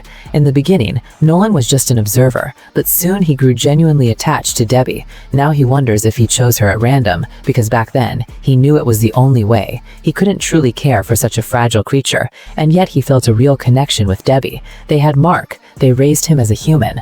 Nolan spent his early years waiting for his viltrumite abilities to develop, knowing that his viltrumite DNA, mixed with the human side, it would eventually emerge. He never saw this as a task. He genuinely enjoyed it. Over time, he embraced his role as a human husband, and then as a father, and when Mark developed his powers, Omni-Man began to feel the weight and responsibility pressing down on him. To escape that, he had to go back to being a viltrumite. He spent a long time wondering if he could ignore his duty, if he could keep living inside the lie he had come to enjoy so much. In the end, he chose his mission over the love he felt, and that decision led to catastrophe. It ended with Mark beaten on the ground. Nolan realized he had made a terrible mistake, but by then, he had gone too far. It was too late to turn back. Back on Thalascria, Thaedus and Alan finally report to Thaedus. He is going to need them both greatly. Alan, now without wings, acknowledges that the war has begun, and they are now working to recapture the planet Hula, which sits within Viltrumite territory. Recapturing it will be an essential part of the war effort, so both of them must depart soon. Tech Jacket is so nervous about all of this that instead of saying something meaningful, he tells Thaedus that he has been growing his beard. Neither Alan nor Thaedus appreciates the comment. Back with Nolan and Oliver, Oliver tells his father that he has had a really good time on Earth. Although at first, people didn't understand the affection Nolan had felt towards Oliver's mother, none of that matters now. His mother must be dead. Oliver still remembers her too. She was a very good person, and he feels deep regret about the accelerated life cycle Oliver was forced into. Oliver never forgets that fact. He thinks all the time about his own lifespan is going to be. Nolan takes this moment to reassure him. He doesn't need to worry. His Viltrumite DNA will make him live for centuries, and gradually his aging will slow down considerably. Deep inside, Oliver still carries a great deal of hatred. He hates the Viltrumites above all else, especially because they look down on him as someone inferior. He wants to kick all of their backsides, and so does Nolan, but for that, they need to wait for Mark to be back in full shape. While father and son are flying together, Oliver spies in the distance a nest of these creatures. He is going to feast tonight. Omni-Man is starting to notice that Oliver eats even when he is not hungry. Oliver responds that it's because he absolutely loves these things. The shaking he has gone through has actually made him start to get a little chubby. Meanwhile, in the war, Alan is directing his squadron. Back with Nolan and Oliver, Oliver jokes that Mark and Eve always make a lot of noise when they are together. He doesn't have super hearing, but he can hear them from a very great distance. Back in the war, the poison that they had recovered to use against the Viltrumites has lost its effectiveness. Alan can see that it is not working, and they must abort the attack. Back with Mark, Nolan, and Oliver, Invincible's spine has finally healed. Now that his body no longer has to regenerate bone, the rest of the recovery will take much less time. It is very likely that in 1 more month he will be ready. In the meantime, the Coalition takes the opportunity to gather more weapons described in Nolan's books. That will now be Tech Jacket and Alan's responsibility. At the same time, Oliver and Nolan train together. The boy does not hold back and attacks his father as if he were a true enemy. Back to the Coalition, some time has passed. Varlbest has agreed to join the ranks and is now leading a squadron to the planet Hula. The Coalition has lost control over the planet Hoda, but a new battle has begun on Kria Prima. For now, Tech Jacket and Alan must rest. At the same time, Nolan continues training his son, pushing him to develop more muscle mass. Back with the Coalition, the war presses on, and for every 2 steps forward, there are 3 back. The Coalition army can fight against the Viltrumite army, but they are lacking heavy-hitting soldiers. Without Nolan and Invincible, the Coalition is at a serious disadvantage. Having Varlbest, Space Racer, Tech Jacket, and Alan is not enough. And finally, after a very long time, Invincible speaks his first words, and they are, "I will kill you." Nolan witnesses this and determines that it won't be much longer before Mark finishes recovering, and hopefully that will be soon, because one of the aliens in charge of communications has been continuously betraying the Coalition. He has been communicating directly with Thragg and feeding him every single one of their war plans. However, Thragg is impatient. He is going to direct a direct attack on Thalascria. He plans to destroy the head of the Coalition and stop this war from continuing, but to do that, he needs the Infiltrator to shut down the planet's defenses. Sometime later on Thalascria, Thaedus is communicating with the other members of the Coalition of Planets and asks them to place their faith in the coalition they have built. They are strong enough to win this war. They simply need to endure the trials they are currently facing. Many have been questioning Thaedus's decisions, but it is now that the leader of the coalition finally reveals the work he had been doing alongside Nolan. He tells them that a viltrumite betrayed the Empire, and they have been collecting weapons capable of harming the invaders. The armies of every coalition member have been equipped with weapons that can hurt the viltrumites. However, the central pillar of this attack plan, Nolan, Mark, and Oliver, have gone missing, and despite this, Thaedus asks them to continue fighting together. If they keep going this way, they will prevail. It is at that very moment that Thaedus's speech is interrupted. The planet Thalascria shakes. The Viltrumite armada has arrived to attack the coalition directly. At that same moment, on the planet where Oliver, Nolan, and Mark are living, Nolan is having a conversation with Oliver. Oliver is telling him that on planet Earth, he doesn't find many people attractive, only certain unique individuals. Among them, one time someone took him to eat lobster, and even though he ate it whole, he thought it was a beautiful creature. Nolan tells him he has encountered creatures like that on Thalascria, and once all of this is over, he promises to introduce his son to some lovely young ladies. When Nolan and Oliver return to camp, they see something extraordinary. Mark is standing up. He has recovered almost completely. He has been looking for conquest and asked his father if he killed him. Nolan responds that it was not he himself who did it. From there, we travel to another very interesting planet where we find Alan and Tech Jacket. Let's just say that Tech Jacket is having quite a good time with the locals, despite having a girlfriend. Alan tells him they need to leave because they have received an emergency call from Thalascria. Back with Invincible, he still cannot comprehend how he managed to kill his enemy. He felt so terrified. He thought Conquest was stronger than him. Alan tells him that perhaps it was the adrenaline. That, combined with his will to live, brought out his true strength. Meanwhile, Conquest had been fighting more like a spectator in his own fight. Invincible does not like hearing this. He had promised himself he would never kill again, and that promise did not last very long. However, his father reminds him, this is war. The time has come for them to join the fight. Meanwhile, on Thalascria, the Viltrumites are destroying everything. Aboard the flagship, Thragg is present. For thousands of years, the Viltrumites had reigned without any opposition whatsoever, until Thaedus appeared. Thragg believes Thaedus is the progenitor of the Viltrumite downfall. That is why they now find themselves in this miserable state. Their grip on the galaxy is beginning to slip away, which is precisely why he decided to strike Thalascria directly. Once they kill Thaedus, the coalition will be in ruins, and finally, Thragg will have achieved vengeance for his lord. All this time, Thragg has been speaking to a broken skull at his side. Thaedus has survived the initial attack, but now has no more doubts. He knows who the traitor is. He grabs one of the aliens in charge of communications by the throat and demands to know how he could have done this. However, the small alien tells him it was not him, it was his companion. Thaedus flies at full speed to catch him, but suddenly, the viltrumite known as Thragg comes crashing down from the sky. Both viltrumites begin fighting each other. However, Thaedus has one priority, catching this alien traitor. Because of this, he is fighting carelessly, and Thragg grabs him by the ankle and slams him into the ground. But suddenly, a laser beam strikes Thragg's head. Tech Jacket and Alan have also arrived to join the battle. Alan launches himself on top of Thragg, taking him out of the fight. Meanwhile, Tech Jacket is attacking from a distance. However, at that moment, Anissa appears and attacks Alan from behind. She begins to crush him. Tech Jacket's armor starts to crack under the pressure. Then suddenly, Thaedus helps the boy by knocking out Anissa. At the same time, Thragg continues fighting him. Thaedus thinks this one is not out of his league. Back with Tech Jacket and Alan, the boy thinks they should help Alan before Anissa wakes up, but Alan has other plans. They need to regroup. Alan can take care of himself. Thaedus wants to gather all the troops he has left. He had not anticipated a direct attack on Thalascria. The majority of their squadrons are light years away. Thaedus thinks this is over. Nevertheless, one final glimmer of hope arrives. The Graysons have reached the battlefield. Anissa wakes up and grabs Tech Jacket by the neck, but Nolan immediately comes crashing down on top of her. At the same time, Oliver and Mark engage the viltrumite soldiers. Invincible asks his brother to be gentle. These creatures have been enslaved by the viltrumites. They are not doing this of their own will free.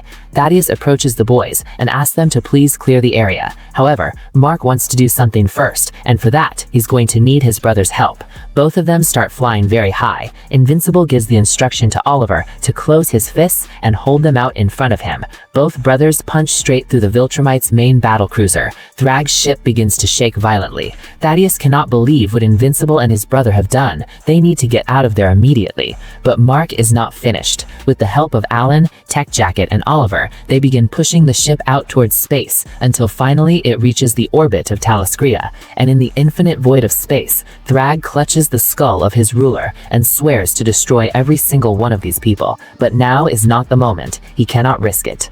The viltrumite soldiers begin to realize that there are no viltrumites left on the planet. They have been abandoned. The few who remain behind take advantage of the confusion and retreat alongside Nolan and Alan. All viltrumite forces accompany Thragg in his withdrawal. Back on Thalascria, the remaining soldiers surrender. There is no way they can win without their conquerors. On top of this, the thin alien picks up a weapon and begins pointing it at the traitor. He cannot believe he betrayed them. They had been working for the coalition for so long. Because of that, he shoots him in the head, but the shot is not lethal. Thaedus stops the alien. That is enough. He confronts the traitor and tells him to look at what he has caused. The entire planet has been destroyed, and for these crimes, he will pay. But first, Thaedus wants to know where the viltrumites have gone. The traitor says it doesn't matter anymore. It is too late. There is no hope left for the coalition. This war is lost. The viltrumites had agreed that if they lost this battle, they would gather all of their forces on the viltrumite home planet for a counterattack. At this very moment, every single viltrumite in the galaxy is heading towards Viltrum,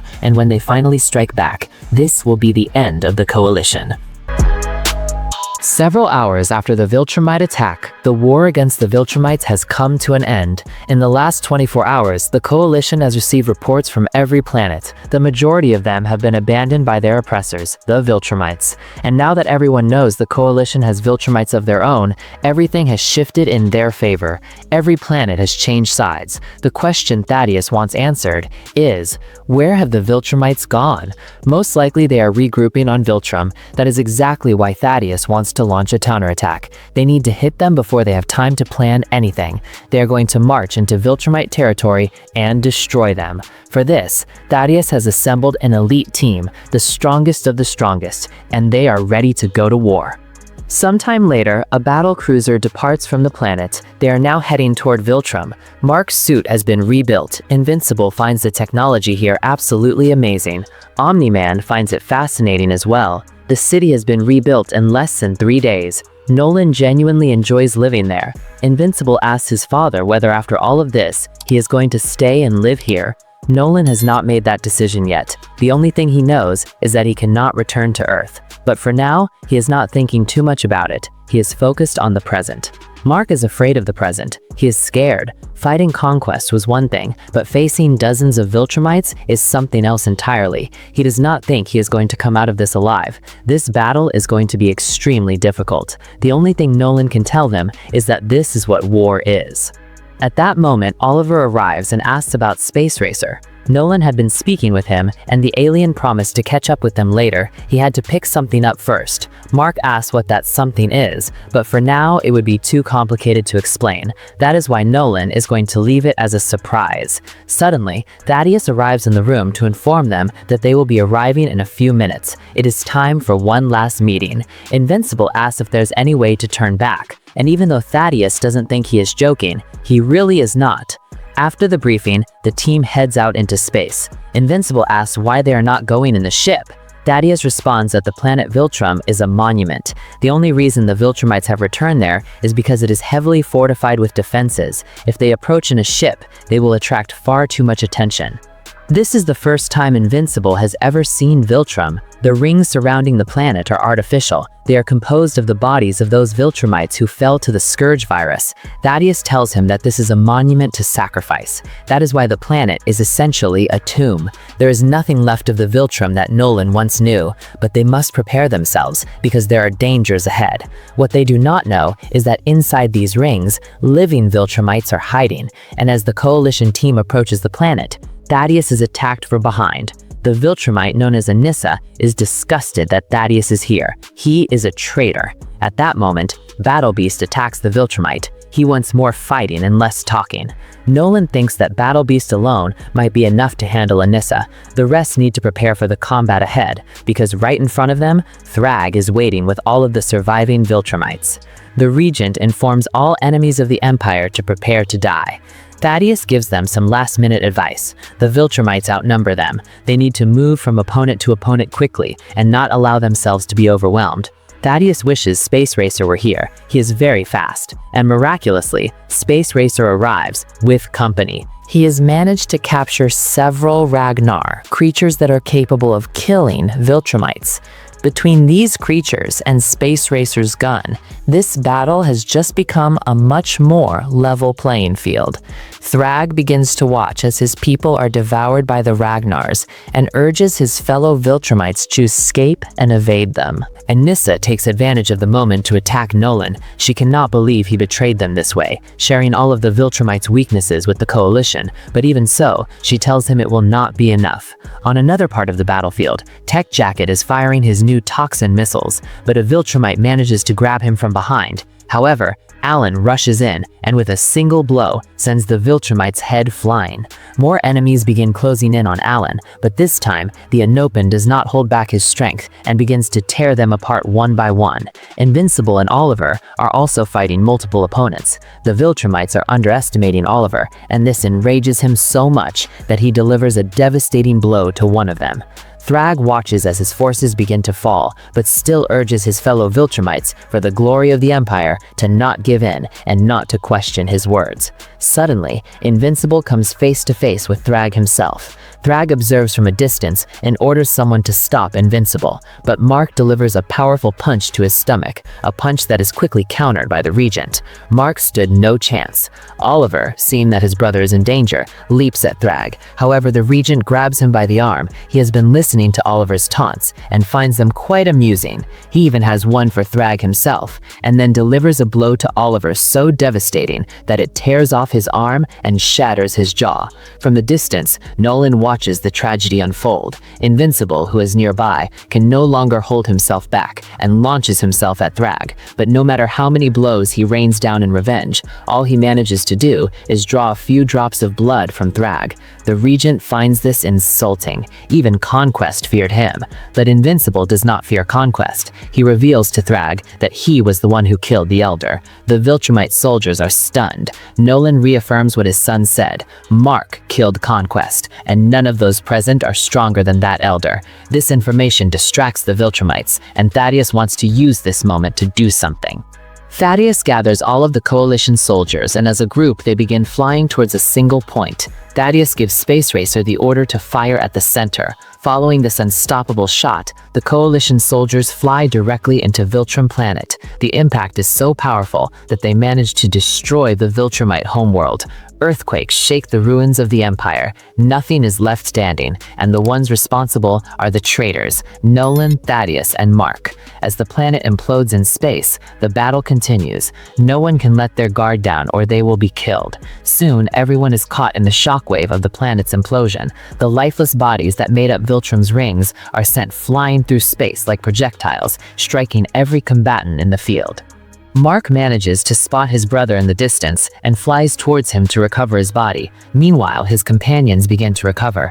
Thaedus delivers an ultimatum. This is over. The planet Viltrum no longer exists. They have nowhere to run. The entire universe is against them. The only thing Thragg can do is surrender. For his part, the regent sheds tears for his fallen planet. The leader of the Viltrumites now stands before the leader of the coalition. He blames Thaedus for everything that has happened. Because of Thaedus, the Viltrumites lost their entire heritage, their home, their history, and the Empire will not tolerate this without retribution.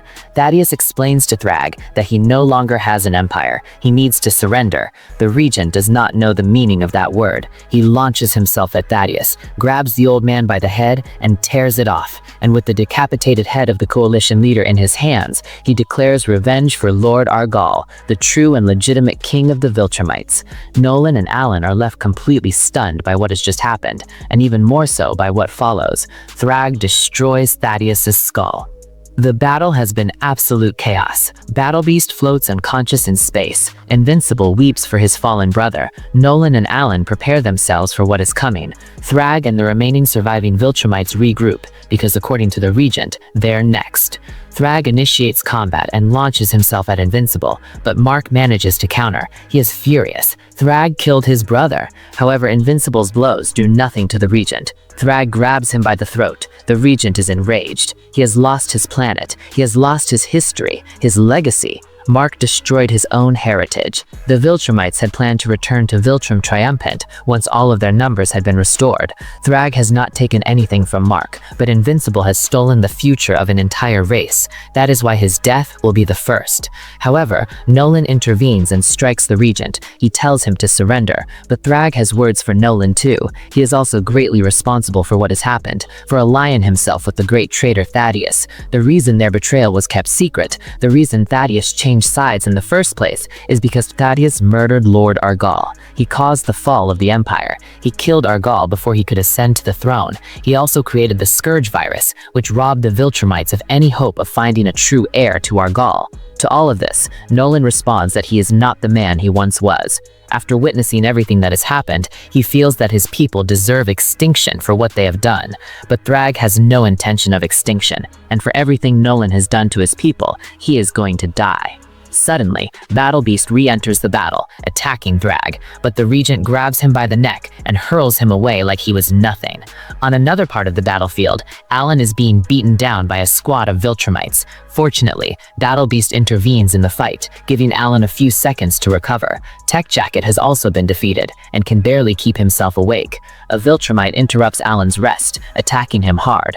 But once again, the Anopin is saved. A shot from Space Racer pierces one of the Viltrumites. In the chaos, Racer grabs his friend by the leg and pulls him away. It is time to retreat, whether anyone wants to admit it or not.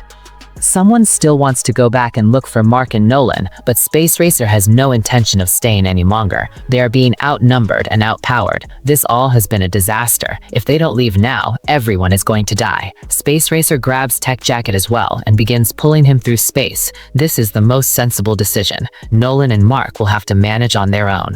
The remaining Viltrumites begin searching for Thragg, but he is very occupied. He is facing both father and son. Invincible asks how they are supposed to defeat him, but Nolan has no answer. The only reason Thragg was named regent is because he was trained from birth, molded to be the most powerful among them, educated in every form of combat. There is no way for them to defeat him on their own. Thragg moves at full speed and seizes both father and son, confirming everything Nolan just said. In these final moments, Nolan confesses to Mark that no matter what he ever said, he always loved him. Despite initially thinking that love made him weaker, it was actually what made him stronger. And then Nolan kicks Thragg's hand, freeing his son. Nolan begs him to please escape.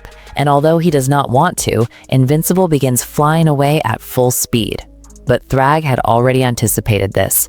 Thanks to his extraordinary speed, he quickly catches up to Invincible. Thragg promises to turn Invincible into a bloody mass of entrails before combining their fates. But he soon changes his mind. The Regent turns and attacks Nolan at full speed, and although Nolan is on the verge of death, his only concern is for his son. That is why, while he is still alive, Thragg plans to take away one of the things he loves most. The Regent grabs Mark by the head and begins to apply pressure. However, for just a moment, he hesitates. The surviving viltrumites ask why he is hesitating. Despite Thragg's immense rage and desire for vengeance, he needs every remaining viltrumite alive. That is why he is going to grant Nolan and Mark their lives, though Mark does not want to accept this. They need viltrumites loyal to their cause, not to Nolan and Mark. That is why Anissa launches into combat, but the Regent stops her instantly. If the viltrumites want to survive, they are going to need Mark and Nolan. Time passes, and father and son have been floating in space until they are finally discovered by the Coalition. The ship commander picks them up and sets a course for Telescria. Much later, Invincible wakes up in a bed. By his side is Alan. The Unipan had been worried about his friend. During the battle, he broke his arm and is still wearing a cast. Mark wants to know how long he was unconscious. Alan tells him, 2 weeks. He was in terrible shape. During those 2 weeks, Alan was promoted to the highest rank. He is the chief now. Thaedus died and the Coalition fell into disarray, which is why they named him the leader of everything. So technically, from now on, Invincible should refer to him as Grand Alan, but the Unipan finds this title incredibly ridiculous, though the pay is very good. Invincible congratulates Alan and then asks about his father. Alan tells him that Nolan woke up a few days ago and is now lying beside his other son, waiting for him to recover. Mark cannot believe that Oliver is still alive.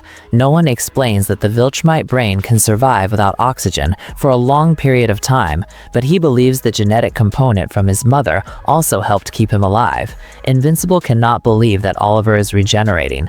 Nolan also explains that this is Telescrian technology. The solution in which Oliver is submerged enhances his regenerative abilities. If his healing continues at this rate, in 1 week, he will be ready to begin physical rehabilitation. It may take time for him to regain his full strength, but at least he is alive. Suddenly, Tech Jacket arrives with a report for Alan. No viltrumites have been detected on any of the planets. They have stopped their attack. They have completely disappeared since the battle. Since viltrumites can only travel short distances, Alan has placed outposts on various planets, but none of these posts have detected any viltrumites. The Unipan does not understand how this is possible. None of it makes sense. They have checked every planet in the Coalition and found nothing. Suddenly, a feeling of dread washes over Mark. Thragg left them alive for a reason. There is no way the viltrumites would have surrendered. Invincible and Nolan destroyed their planet, and Thragg was ready to kill them. He could have done it, but he most likely thought of a more painful way to take his revenge. Invincible thinks they cannot find the viltrumites because they are not in this galaxy. The viltrumites are on Earth. The Pentagon has been destroyed. Thragg has ended the lives of nearly all the heroes, and now he has his hands around Cecil's throat. Cecil tries to negotiate, but there is nothing to negotiate here. There is no way the viltrumites can coexist with the people of Earth. Thragg ends Cecil's life, and now the time has come to continue destroying this planet. The Conquerors annihilate every hero in their path. There is no one capable of resisting them. However, none of this is real. Invincible is imagining all of it. How could he not, knowing that the viltrumites are heading to planet Earth to take their revenge?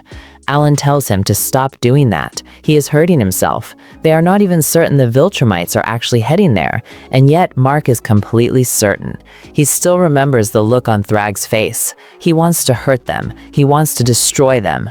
Why else would he have left them alive if not to watch him destroy their planet? Nolan asked his son to calm down. They are still days away from reaching Earth. If he keeps going like this, he is going to drive himself mad. He needs to relax a little. At Telescria, at Coalition headquarters, Alan is beginning to move out. Tech Jacket thinks they still have a little time left for one last meeting. However, Alan is deeply worried about his viltrumite friends. On top of that, he also has to concern himself with all the new planets he now commands. And still, in the back of his mind is the unanswered question of where Thragg and the others went. Alan genuinely hopes they are on Earth, because at least that way, they would know exactly where they are. On top of all of this, the Unopan misses his friend. From the same ship as Nolan and Alan, the Zoom, despite not being as strong, considers Earth his home, and has volunteered to continue fighting the viltrumites. He will do whatever is necessary. However, neither Nolan nor Invincible are paying him any attention. Their minds are completely elsewhere. Nolan breaks the silence. He feels worried about Oliver. He is probably already woken up by now. They had to leave him behind at Telescria because of his condition. Unfortunately, when he wakes up, he is going to feel disoriented. He is going to find himself on a planet he does not know.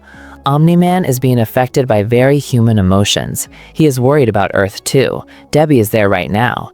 He finds himself wondering whether these emotions always existed within him, or whether Earth was the thing that changed him. Nolan continues talking. However, Invincible is not listening. He is thinking about what Thragg is going to do to his mother when he arrives on planet Earth. His mind is completely elsewhere. Nolan asks his son to clear his mind and stop thinking about what might be happening on Earth. To help with that, he invites him to come eat something. Moments later, Nolan and Zoom are discussing the plan of attack. Once they have confirmation that the viltrumites are on Earth, the ship they are using will return to Telescria to warn the Coalition. That will take approximately 1 week to get back. So what Omni-Man wants to do is wait, gather their forces, and then attack. At that moment, the ship warns that they are approaching Earth's orbit, and Invincible cannot take it anymore. He is not going to wait. He abandons the ship and flies toward his planet at full speed. Along the way, he channels every bit of rage he can, so he can unleash it the moment he finds his enemies. But once he enters planet Earth, he cannot believe what he sees. There is nothing, no destruction, no death. Omni-Man catches up to him. Neither of them has seen a single viltrumite. This is very strange. Invincible smiles. He feels relief. The viltrumites are not on planet Earth. But soon his smile disappears. Thragg, the regent, is right behind them, confirming everything they feared most. The viltrumites are now inhabiting planet Earth. Invincible readies himself for combat. He threatens Thragg. If he has done anything to this planet or to the people on it, he is going to kill him. He already killed Conquest. He is going to find some way to kill Thragg too. His father warns him, but Invincible launches himself at the enemy. The blow does not do much to Thragg. The regent grabs him by the throat. He does not want to fight. He has not done anything to the planet. Not yet. If Invincible wants, he can keep fighting Thragg, but he is not alone here. If by any chance Invincible manages to hurt him, the viltrumite forces inside this world will tear the planet apart. What Thragg wants to do is talk with Nolan and his son. Invincible can decide. He can fight or he can talk. Mark has grown a great deal. He knows the smarter answer is to talk, and so that is exactly what the three of them do.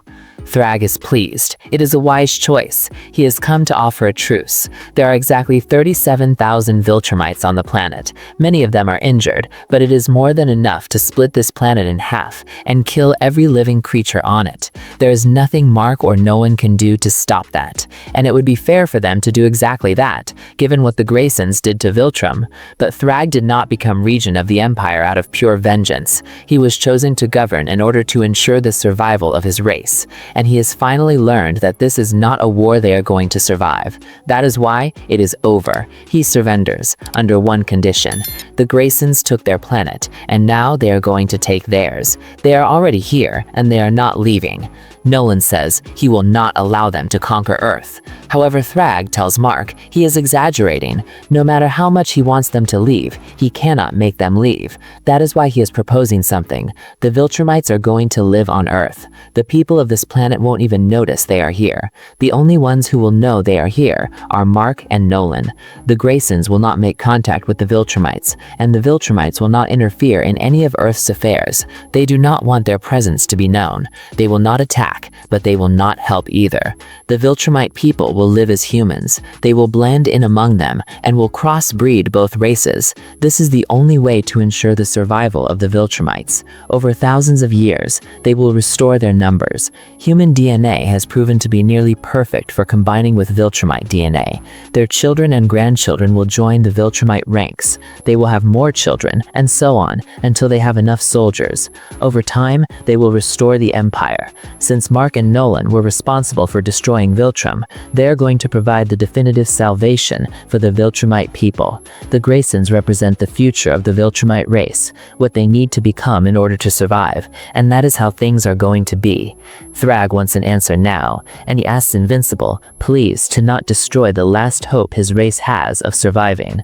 Mark and Nolan stand in silence thinking, until finally, Invincible speaks first. Mark asks Thragg if he wants them to wait until he has more power, because he would accept something like that.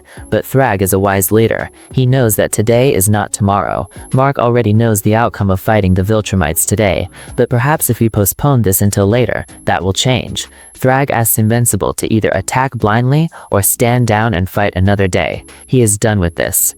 Even so, Invincible cannot accept this. How could he have his greatest enemies right under his nose, ready to strike at any moment? He cannot live like that. He cannot accept the constant threat they represent. He will not expose the people of Earth to that risk. But Nolan asked his son to reconsider. For just a moment, Invincible does not want to allow it. But for a brief instant, the outcome of this battle passes through his mind, how the Earth would be completely devastated if Invincible decides to fight Thragg right now, and that is what makes Mark's answer what it is. The pact has been sealed. Thragg, Mark, and Nolan have agreed that the Viltrumites will stay on Earth. The regent promises not to interfere in any human affairs. Nolan and Mark will not see the Viltrumites again, and Thragg finds it ironic that these two have become the saviors of his people. Invincible still feels a bit of regret, but it is already too late. Thragg says goodbye and returns to his people.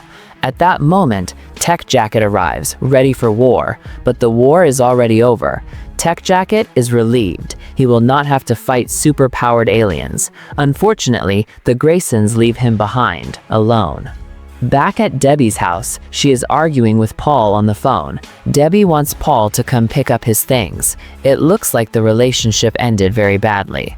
Mark's mom does not want to see Paul's belongings because they bring both good and bad memories, and she threatens Paul that if he does not come get his things, she will throw them in the trash. Debbie hangs up the phone, saying it is over, and suddenly someone asks, "Who was that?" Invincible and Nolan step into the room. Debbie throws herself into her son's arms. She thought he was dead. 10 months have passed since he left, and in that instant, Debbie thinks about her other son. Where is Oliver? Nolan brings her up to date. Oliver was injured, but he stayed on Taliscria, where they have the best doctors. Nolan asks again who Paul is, but Debbie ignores him and talks to Mark. She tells him he should go check on Samantha because she is not doing well. Invincible is worried about Samantha, so he flies off at full speed. Nolan and Debbie are left behind. Nolan is a little sad that Debbie already found another man. Debbie thinks it makes sense for him to be upset. She knows Nolan was with an alien. Omni-Man replies that he is not upset, just disappointed. Their discussion is interrupted by Cecil. The Pentagon detected an entry into the atmosphere and thought it was Mark arriving. Then Cecil saw Omni-Man and immediately started shooting. He forgot that Mark had told Cecil that Nolan had reformed. Nolan greets Cecil, and the Pentagon leader asks if the war is already over. With Samantha, Mark enters through the window and tells her the war is over too. He is back now, and things are going to return to normal. But for some strange reason, Samantha does not want Mark to get close. She has changed a lot since he left, and she does not want him to see her. Invincible hugs Samantha, telling her he loves her, that he has been waiting to see her. Then she starts crying in his arms. She truly missed him. She thought he was dead. That night at the Pentagon, Cecil, looking a bit sad, enters Dr. Sinclair's lab.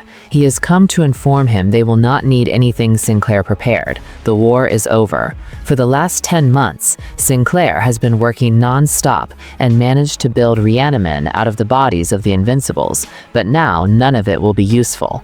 Tech Jacket returns home and asks about his parents. They tell him his mother is at work and his father should be at the space station. He has been there for months waiting for him to come back. So Tech Jacket flies to the station and meets his father. After so long, father and son are shocked because both of them grew beards. Back with Mark and Samantha, she tells him everything that happened. Samantha kept the business running with Bulletproof helping her. It was hard work. She has her powers back. Mark asks if she is still living in this house. She says she has enough money to buy her own place, but without Mark on Earth, she had no motivation. Invincible apologizes. He has suffered a lot too. He was away from Earth for 10 months, and for him, it was difficult. He lost track of time. He cannot imagine how difficult it was for Samantha. And for most of those 10 months, Invincible was in a coma, so Samantha probably suffered even more. Mark asks how she managed. She repeats that she thought Mark was dead. She thought she would never see him again. All she wants to do is hold him and keep him close. At the Grayson home, Omni-Man and Debbie talk. Debbie confesses that after a while, things with Paul started going wrong. It's not that she believed what Omni-Man said, but Omni-Man thinks that after seeing him again, she simply could not be with another man. Nolan tells Debbie he wishes he had a way to express. Debbie starts to hesitate, but she will not forgive him. She will not forget what he said. Omni-Man holds her by the shoulders. He knows he can never undo what he did, and he understands. All he can say is that he was wrong. He was lost. He had too many conflicting thoughts, thousands of beliefs he had to overcome. Even so, Debbie starts to cry. She doesn't have to understand anything. Nolan ruined her life. What Debbie wants most is for everything to go back to how it was. Nolan tells her it will never be the same because he will never lie to her again.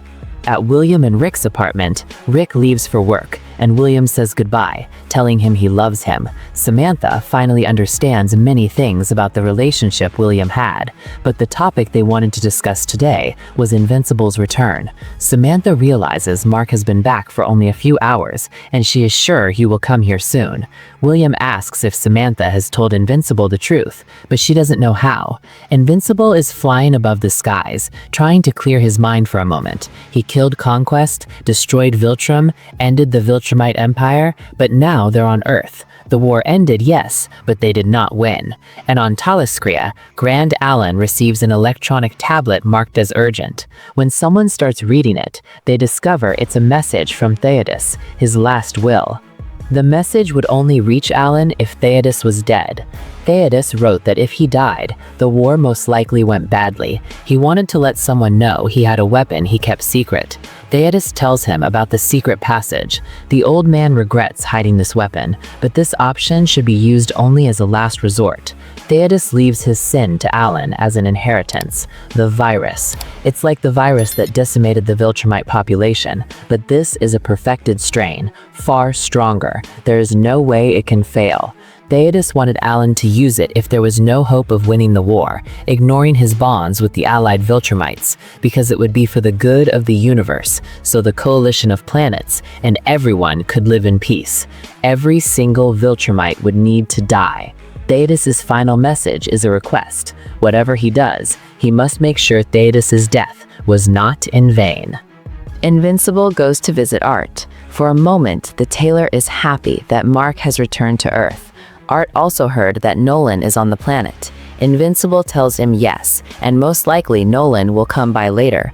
But Mark thinks Art should avoid Nolan because Mark's father cannot be seen. People are still afraid of him. However, that is not the reason Invincible came today. Art gets worried and asks what is going on. Mark tells him he knows Art is creative and likes to improve things, but he does not want to offend him. This suit is not working. That is why Invincible returns to his original suit and happily goes back home. Later, he goes to visit Samantha and finds her trying on her old suit, checking if it still fits. Samantha asks Invincible if that suit makes her look like she has a big butt. Mark says it makes her look amazing. He also tells her he is in no rush for Samantha to lose weight. He likes her the way she is. Samantha changes the subject and asks Mark what happened to his suit. He decided to go back to his original costume because he likes it much more. Suddenly, the company phone rings. Debbie calls. Invincible has to go fight someone, and he does. All day, villain after villain, he takes them down one by one. He loves being back. That night at the Grayson's house, Debbie and Samantha have gotten together to talk. Debbie starts telling embarrassing stories about Invincible, and the two of them are having a great time. Mark arrives and asks what is going on. Samantha tells him she is talking with his mother. Since Invincible was handling the bank situation, she had no plans, so she came to see her. Mark asks if Samantha is friends with his mom. Debbie thinks that is normal. What would be weird is if they were enemies. Invincible does not want them to be enemies, but them hanging out when he is not around feels strange to him. Debbie starts getting angry. She does not like her son's attitude. Samantha explains that while he was gone, they had a lot of time to bond. Debbie insists it is not strange. She is the friend of his girlfriend. Neither of them has many friends, so they became very close. Since this argument is going nowhere, Mark asks where his dad is. Then we return to the Pentagon. Cecil and Nolan are walking, and every person they pass is terrified when they see Omni-Man. Nolan realizes he cannot stay in this place. Cecil agrees with him. Meanwhile, in Stronghold Prison, the young man who transforms into a dinosaur has been captured. He is tied up and cannot move. He knows they have to keep him here so he does not destroy things, but all he asks for is a television. Being here is boring, and the crimes were committed by dinosaurus. It doesn't seem fair to him. Suddenly, the young man starts feeling strange, and he discovers what triggers his transformation. The reptile inside him emerges. In the afternoon, Mark and Samantha go to Immortal's house. Samantha doesn't have many friends and was surprised when Duplicate invited them both over. When they arrived, they are greeted by Immortal and Kate, who now live in a suburban house. Duplicate tells Samantha she looks great, and as the couple walks in, they discover Immortal and Kate now have 2 children, Abraham and Mark. The real reason they invited Mark and Samantha was to introduce them to the kids. Invincible thinks they are adorable. Samantha stays quiet. Mark asks if something is wrong, and she says she is fine. Immortal prepared dinner. His kids eat early, so everyone sits down at the table. During dinner, Duplicate explained what pregnancy was like. She was terrified, but in the end, it was only slightly more painful than being cut in half. Immortal says that does not sound too bad. As the night goes on, Mark tells Immortal what happened in the Viltrumite War. After that, Kate tells the story about how Samantha's father once thought they were lesbians, pulled them aside, and told him he was proud, because boys are terrible. The last story of the night is Immortal's. He talks about John Wilkes Booth, the assassin of Abraham Lincoln, meaning Immortal's assassin. Immortal felt bad for him because he didn't really want to kill him, and even though he shot him, he was not dead, that he was still punished for the crime. Later, Kate is bathing the kids. She has seen Mark and Samantha's relationship and thinks they are doing great. Invincible is clearly in love with Samantha, and Samantha knows it, but she can never be 100% sure. She still has doubts. Kate, for her part, has managed to get Immortal to do everything she wanted. He retired, married her, bought a huge house, and gave her kids. Kate finds it curious that Immortal and Mark are talking outside now. A while ago, they hated each other, and she thinks they should do this more often. While Kate talks and Samantha holds the baby, Samantha starts crying. Kate asks if she is okay, and Samantha says no, she just wants to leave. She hands the baby to Duplicate and leaves the bathroom. Moments later, Mark finds her outside the house. He was worried. Kate told him she was crying. Invincible thinks something is bothering her. Samantha tries to say everything is fine, but she can't hold it in. The tears return. Mark is terrified now. He thinks maybe Duplicate said something, but it's not that. It's time for Samantha to tell the truth. While Invincible was gone those 10 months, she had an abortion. Mark is stunned. He does not know how to react. Samantha says she regrets it deeply. Invincible only found out she was pregnant after it was already too late. She explains how she got pregnant before he left. She felt very alone, and she was not ready for that, especially with Invincible off the planet. So she made a decision. Now she does not know if it was the right decision, and she does not know if Mark could stay with her after learning this. Invincible starts crying too. He hugs Samantha and says he is so sorry for everything that happened, but he loves her, and he loves her so much. while they hold each other outside. Inside the house, Kate thinks they are having relationship problems. She gives them a week at most. She thinks Samantha can't keep a man happy. She is too complicated. Finally, outside in the darkness, Mark and Samantha stand there, looking at each other. And that's about where Season 4 ends comic-wise. Not exactly beat for beat, but we're right around the end point. If you enjoyed the breakdown, like, subscribe, and drop your thoughts below. Your support really helps.